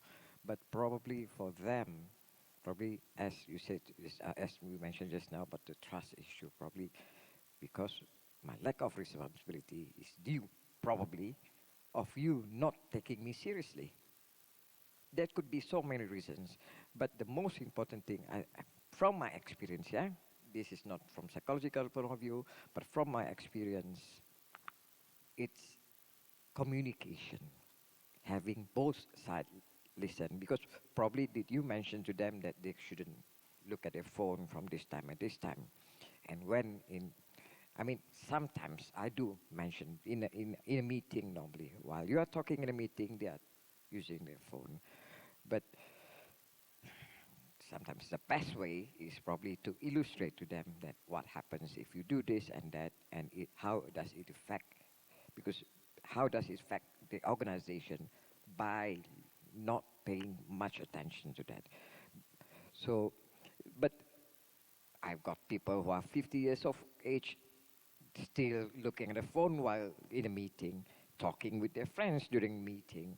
So the ethics for me is not about the millennials or whatever, but it's about the values, the core values, the ethics at work, the professionalism of a person when dealing with it. So this is core value, regardless whether they are X, Y, Z, or alpha, beta, gamma, zeta. The value at workplace you must uphold. There is no compromise because there is an exchange. I give you my time, you give me money. So I believe that this matter of values that is they're not being imparted to them probably, or they do not understand that this is what expected of them. So by communicating, probably we can improve that. So that's my take on it. Maybe Prof, you have. Yeah, maybe I can add to that, but I would like to recommend that you read 2 books. Sorry, because we academics are boring people. And both books are written by this American psychologist come philosopher as well. His name is actually Richard Sennett, Sennett, Richard Sennett. And he wrote 2 marvelous books called The Fall of the Public Man, that's the first one, The Fall of the Public Man, and the second one is The Corrosion of Character, or we say in Malay, akhlak yang telah musnah. Imagine. And he made the point, before the rise of all these AI things, that 2 things have happened to the American society and now have infected all other societies. The first is that we don't have a sense of the public anymore. It's all about ourselves. Robert Putnam calls it the lonely crowd. There are a lot of people around, but people are very lonely. And this is why you are faced with these people. It's not about their generation, but it's about the fact that they don't have a sense of kemasyarakatan, the sense of community. And we need to bring this back. Because if you think about others, you won't behave in a certain selfish way and not do your job and not communicating and so forth and so forth. Now, related to this point is actually the dissolution of family life. I've taken a look at Malaysian statistics, not too sure about the Sabahan and the Sarawakian statistics. 1 every 2 marriages in Malaysia end up in divorce within the first 5 years. We're not talking about the youth. We're talking about all ages across the board. So this is not a young people's problem. The causes of divorce in Malaysia have to do with a few things. The first is finance. You buy BMW, you cannot afford it, and then you fight over it, or a 56-inch TV. That's the economic argument. But the second issue is actually boredom. Can you imagine? People get bored of each other. It just happened to my friend. His wife went to the court and said to the court, I want to divorce my husband because I'm bored. Saya dah rasa bosan dengan dia. That's the narrative now. Now the question that we should ask, the psychological question that we should ask is, what leads to boredom? What leads to boredom is the answer that Richard Sennett was trying to give in his book. You become bored when you don't connect with the people around you. But if you're always connected, you're always relational in your life, you will not be bored because there's so many things to talk about, there's so many things to do. Now the problem is that not only do we have in this young generation people who do not connect, we have in the older generation, so here comes divorce again. Divorce is high in Malaysia in the first 5 years and after 20 years. So bukan kenakalan anak-anak muda, tapi kenakalan orang-orang tua. It's not about the delinquency of the young, but it's about the delinquency of the old. That is the problem now. Why after 20 years? Because pakcik and makcik now are on handphones. And they set up a Facebook account, and they meet their old friends, and they get connected, and they meet each other. Hence comes Richard Sennett's second point. The fall of the public man leads to the corrosion of character. So what you are faced with actually with these young ones in your firm is that they don't have character. Their character has been corroded by the fact that they are in broken families. Hence, go back to our professor's point again. Richard brought up really a very powerful point. Before you judge them for not being good employees, you find out, be empathetic of how they reach that point. How they reach that point is the same point that we are in, actually. If you think that they are not listening to you, you're not listening to them either. You're on your phone, right? If you think that they are not being loyal and responsible, we are not responsible either. We're not responsible enough to find out why are they like this. So again, go back to the earlier points that all of us are trying to make here, that convergence is very, very important. We need to live now in age of convergence. That's why I always tell, I once gave a lecture in Miri in Sarawak, and women, there were 300 women, and they were complaining to me that their husbands don't love them enough. They were complaining about that. This is like a pure, very women's rights, and we're going to hear about gender rights later on. They're saying that their husbands are not loving them enough. I just asked them a simple question. When was the last time you say to your husband that you love him or him? When was the last time? And everybody just kept quiet. And then a few older ladies came to me and said, Prof, I need to start saying to him that I love him. So we have this problem now. We parents, maybe I have the most number of children here, 6. How many of you have 6 children here? So I've broken all records.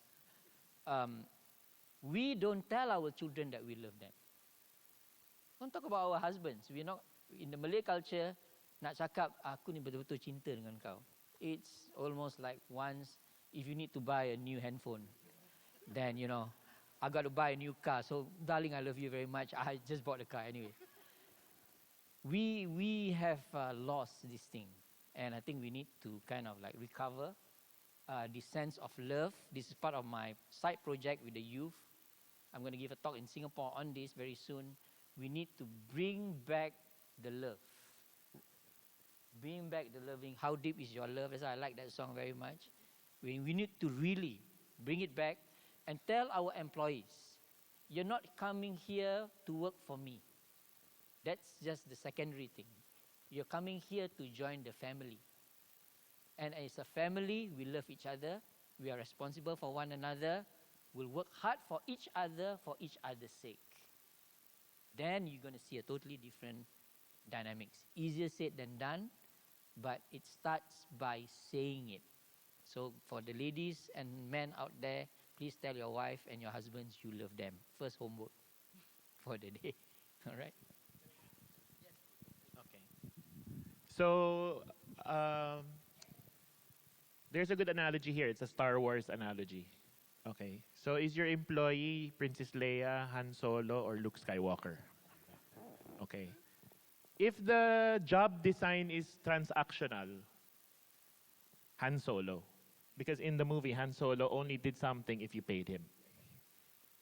So if it's an intern job, very clerical, and it's transactional, then Han Solo.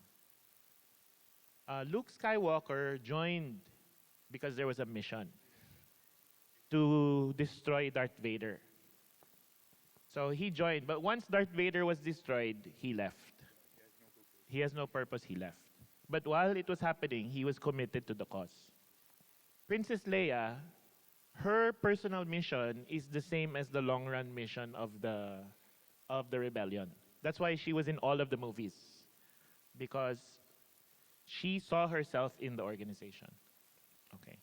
So all I'm saying is, with empathy, it's okay to have a job that's transactional. but don't expect them to commit themselves fully if you design the job to be very transactional. Then it's just, I would expect that they would want to know their rights in this transactional relationship. It's a give and take. I give this to you, you give this to me. Hold each other accountable. Let's learn how to hold each. I think that's also probably a weakness of Malay culture in general, including the Philippines, right? We are very poor at holding each other accountable because we differ. We respect on the basis of age, on the basis of relationship. But when we talk about being just, following the rules, we are very poor at hold. So I would recommend to you that you would hold that person accountable in the same manner that they're trying to hold you accountable for their rights.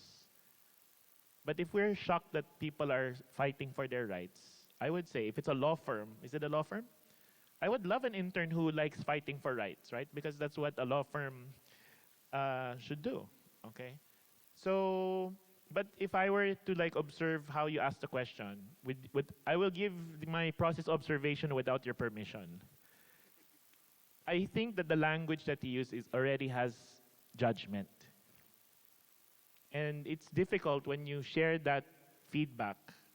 They want feedback, right? But when you tell them the feedback that way, then it might cause more problems than help the problem. So part of what we need to learn is how to describe things in a more objective way. And then to have a sense of justice and fairness in the conversation. So that we ask them, we invite them also to respond with a sense of fairness and justice. So I apologize if I provided a process observation, but I feel like the way you describe the situation, if you were my supervisor, I would say that you were being conscious of what I wasn't doing, but as we were saying earlier, but you may not have volunteered also what you may not have also been doing. So what is the job of the employer, right? To onboard the employee, to explain the mission of the company, why we exist, to whose benefit, who are the stakeholders, what value do we create for them, what is your role in creating value for these stakeholders, and in exchange, this is what we can give you. We'll give you wage, benefit, support. So it's a relationship, okay? So again, I was saying, as I grow older, I look at things more from a biological point of view than from an engineering systems point of view. We don't plug in people into a job and expect all the people to behave exactly the same way. That's the point of complexity. The point of complexity is you put 10 people in the same task, you're gonna get 10 different ways of doing it because every human is unique in their own way. And it's up to the leadership to have empathy and to understand that. And to be honest, I would prefer to hold the leaders accountable for poor company results than the employees, right? I mean, that's crazy. Where would you find a company where if it fails, it's the fault of the employees? If it fails, it should be the fault of the leader. And I know that not everybody shares that. But if I was a shareholder of a company, I would hold the leader accountable. So that's just something that we can debate on. Okay, thank you. Thank you, Syed. Interesting when you say the process of describing. I mean, you need to sort of like convey in such a way that it is described objectively rather than.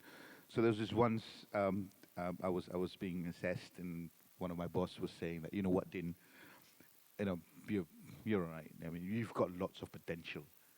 So I was thinking between the lines. I was saying lots of potential means I've done nothing yet. So again, I mean, just echoing your point. I think that objective description is something which is absolutely lacking, and it is a very, very important skill for you to actually come up and describe something extremely neutrally without passing any judgment. It's a one-of-a-kind skill, and this is where you start to buy trust. And I think you're really spot on in terms of, especially in terms of one-to-one communication, where you sort of like handling that particular individual. That skill is like the skill that you need. So I echo you with that. I see there is another gentleman. Yes, please, sir. We still have a few minutes, I'm sure. Yes.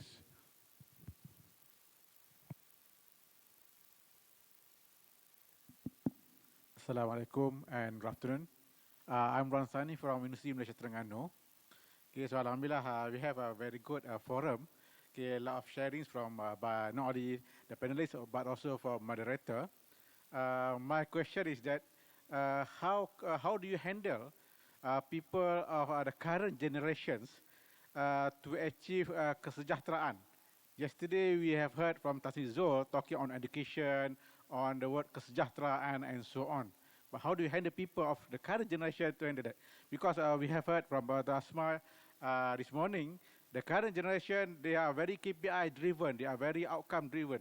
Okay, they work for 1 or 2 years, they want to have the output. Okay, for example, to be a lecturer, for example, academicians, okay, they want to get as a professor or professor very fast. Okay, knowing to get this professor as a professor, they have to publish, for example, they know already the goal, how to achieve, how many papers, how many master students, PhD students they have to achieve. So they go for the numbers, they go for the quantity. Okay, but when they are given the other task, you know, they say, oh, this I'm quite actually quite occupied already.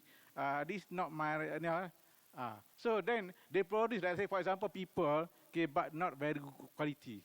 So how do you handle these people, the current generations? Yes, please, sir. So I've been working on a project with the Philippine Commission on Higher Education. We worked with more than 100 local universities and colleges, basically their president and their senior academic vice president, for example.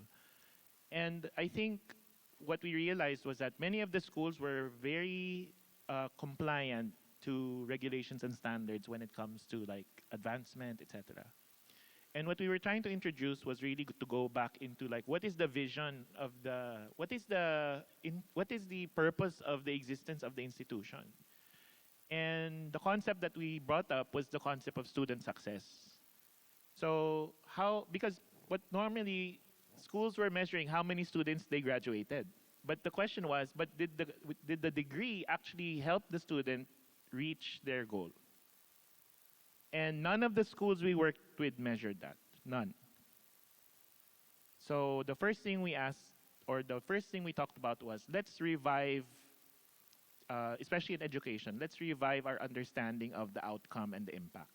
Not just the output, not just the graduates, but what is the outcome? So if there's low trust level among youth, is that an outcome that educational institutions should hold themselves accountable for? Yes.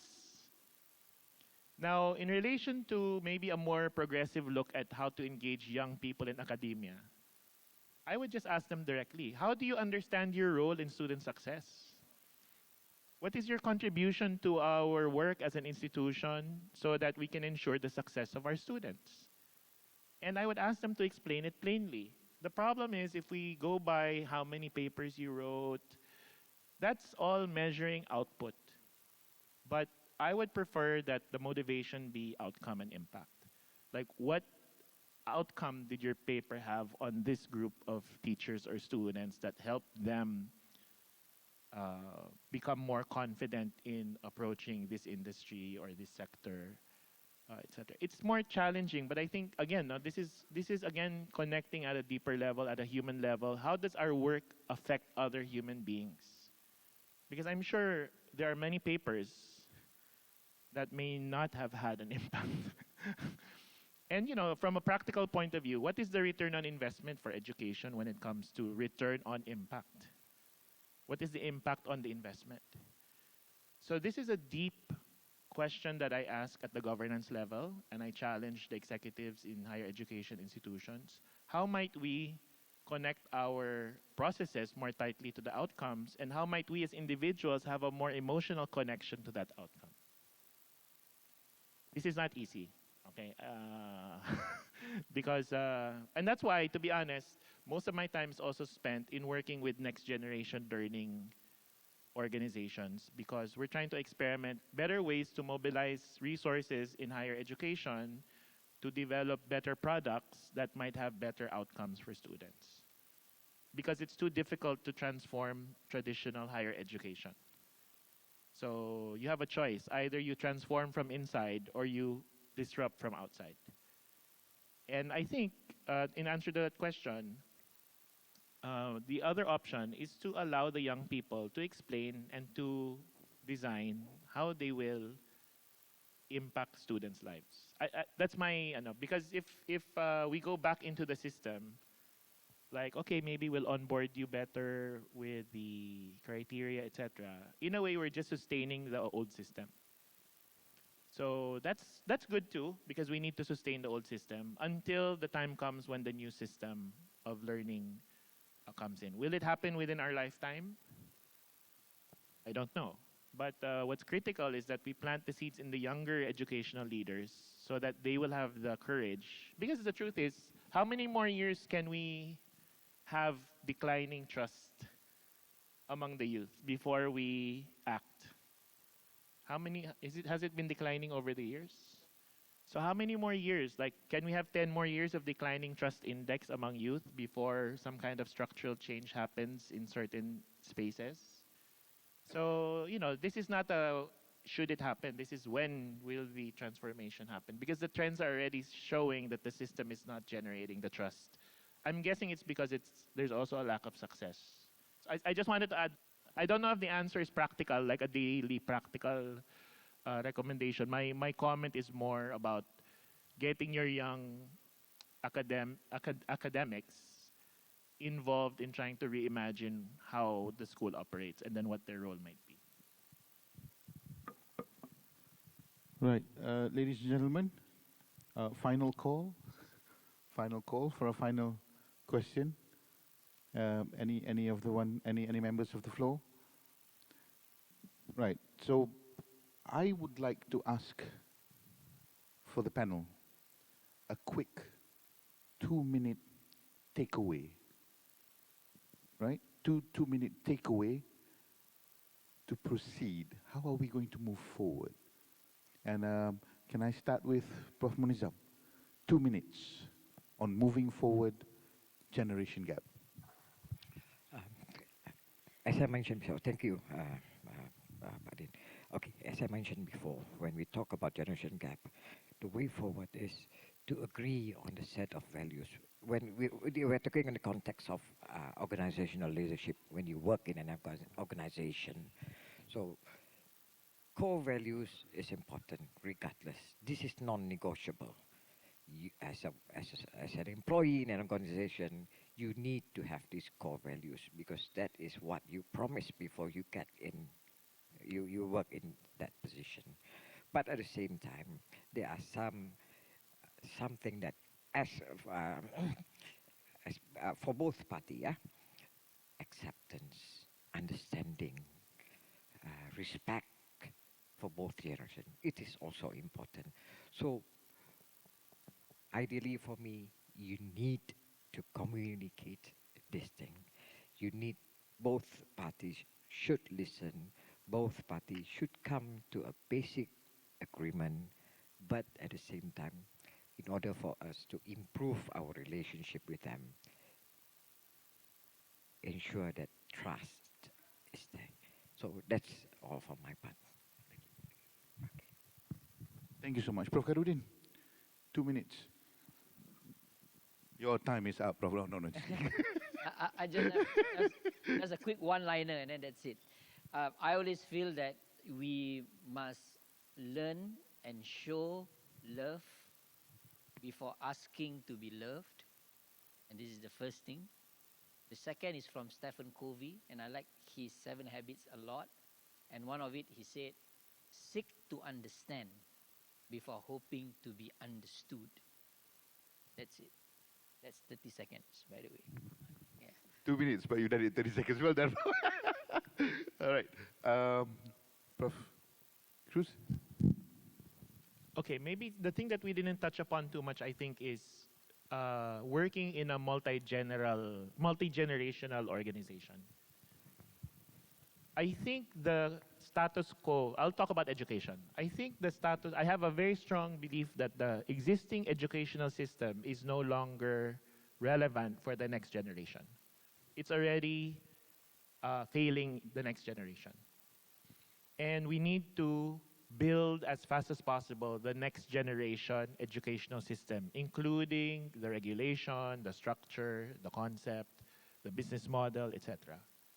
My belief is that that next generation educational system that will be relevant moving forward will be built with a multi-generational group of people solving the problem. It's not going to be built by only Gen Z people.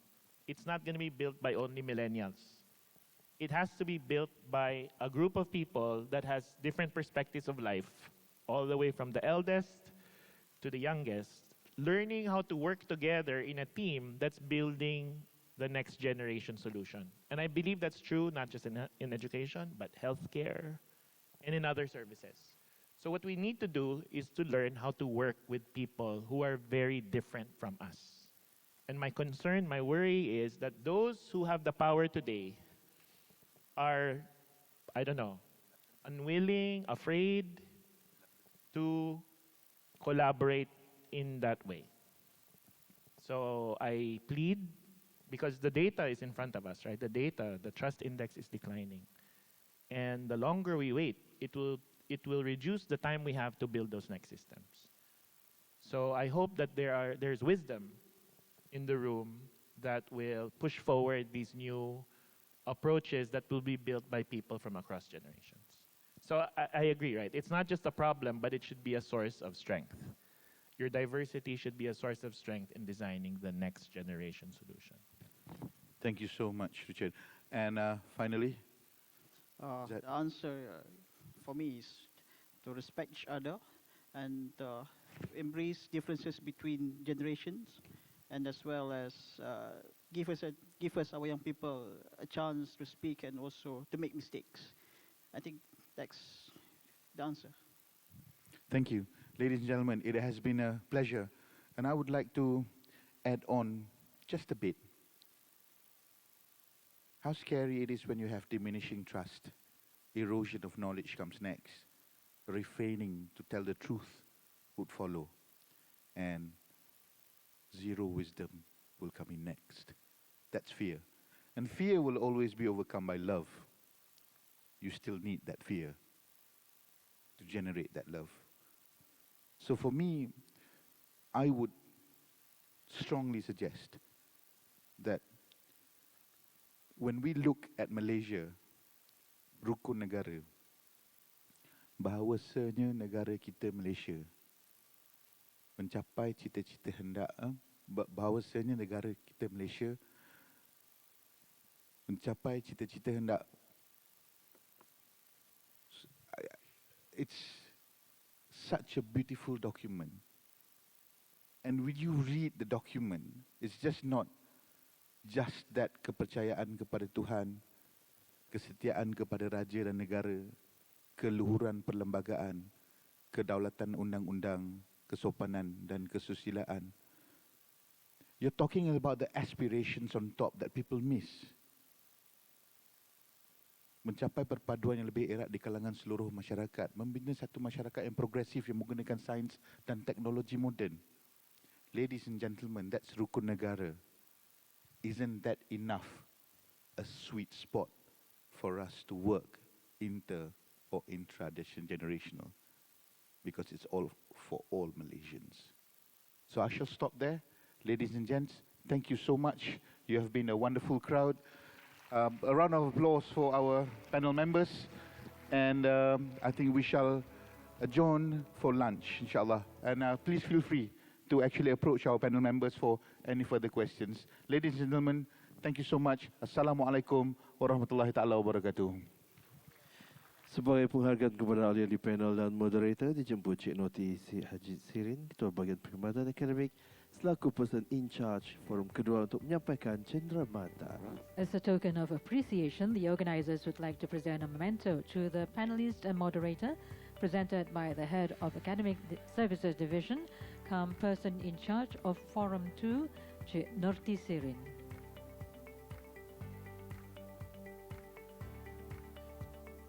Dimulakan dengan penjarahan cenderamata kepada ahli panel, Profesor Dr. Syed Muhammad Khairuddin, AlJunied.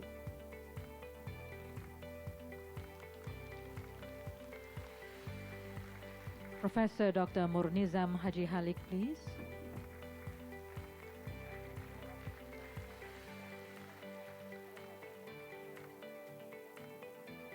Professor Richard Anthony Cruz.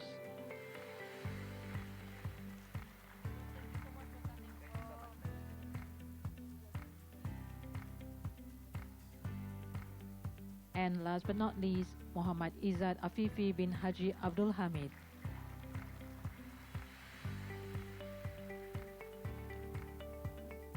Dan seterusnya kepada moderator kita pada forum kedua kali ini, Institut Associate Profesor Dr. Norazharuddin Shah Abdullah.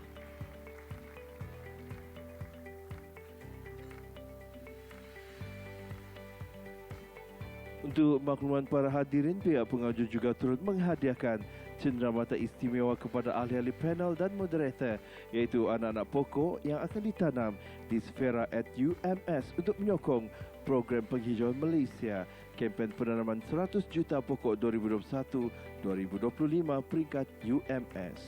Untuk makluman Sfera ialah Sustainable Forest Education and Research Area. For your information, the organizers are also presenting mementos in the form of young plants which will be planted at Sfera at UMS to support the Greening of Malaysia program through its 100 million trees planted campaign between 2021 to 2025.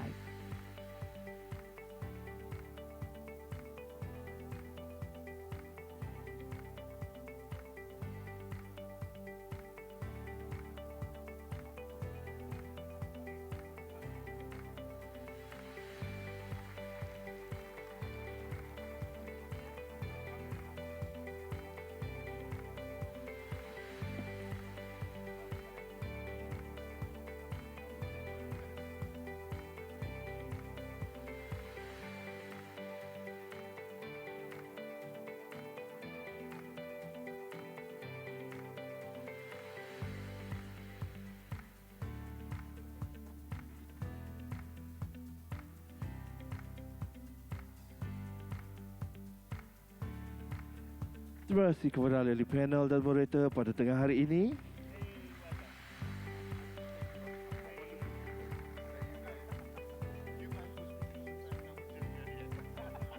Kita akan berhenti rehat sebentar untuk jamuan tengah hari. Dipersilakan para penceramah, ucap selamat dan peserta persidangan untuk menjamu selera. Mohon kembali ke Dewan ini pada jam 2 petang untuk sesi kita seterusnya. We'll take a break now and invite all speakers, participants, panels and moderators for lunch. A gentle reminder to all participants to be back in this hall for the next session, which is the second or the third forum entitled Strategies for Fostering Religious and Cultural Diversity. So please be back here by 2 p.m. Thank you for your cooperation.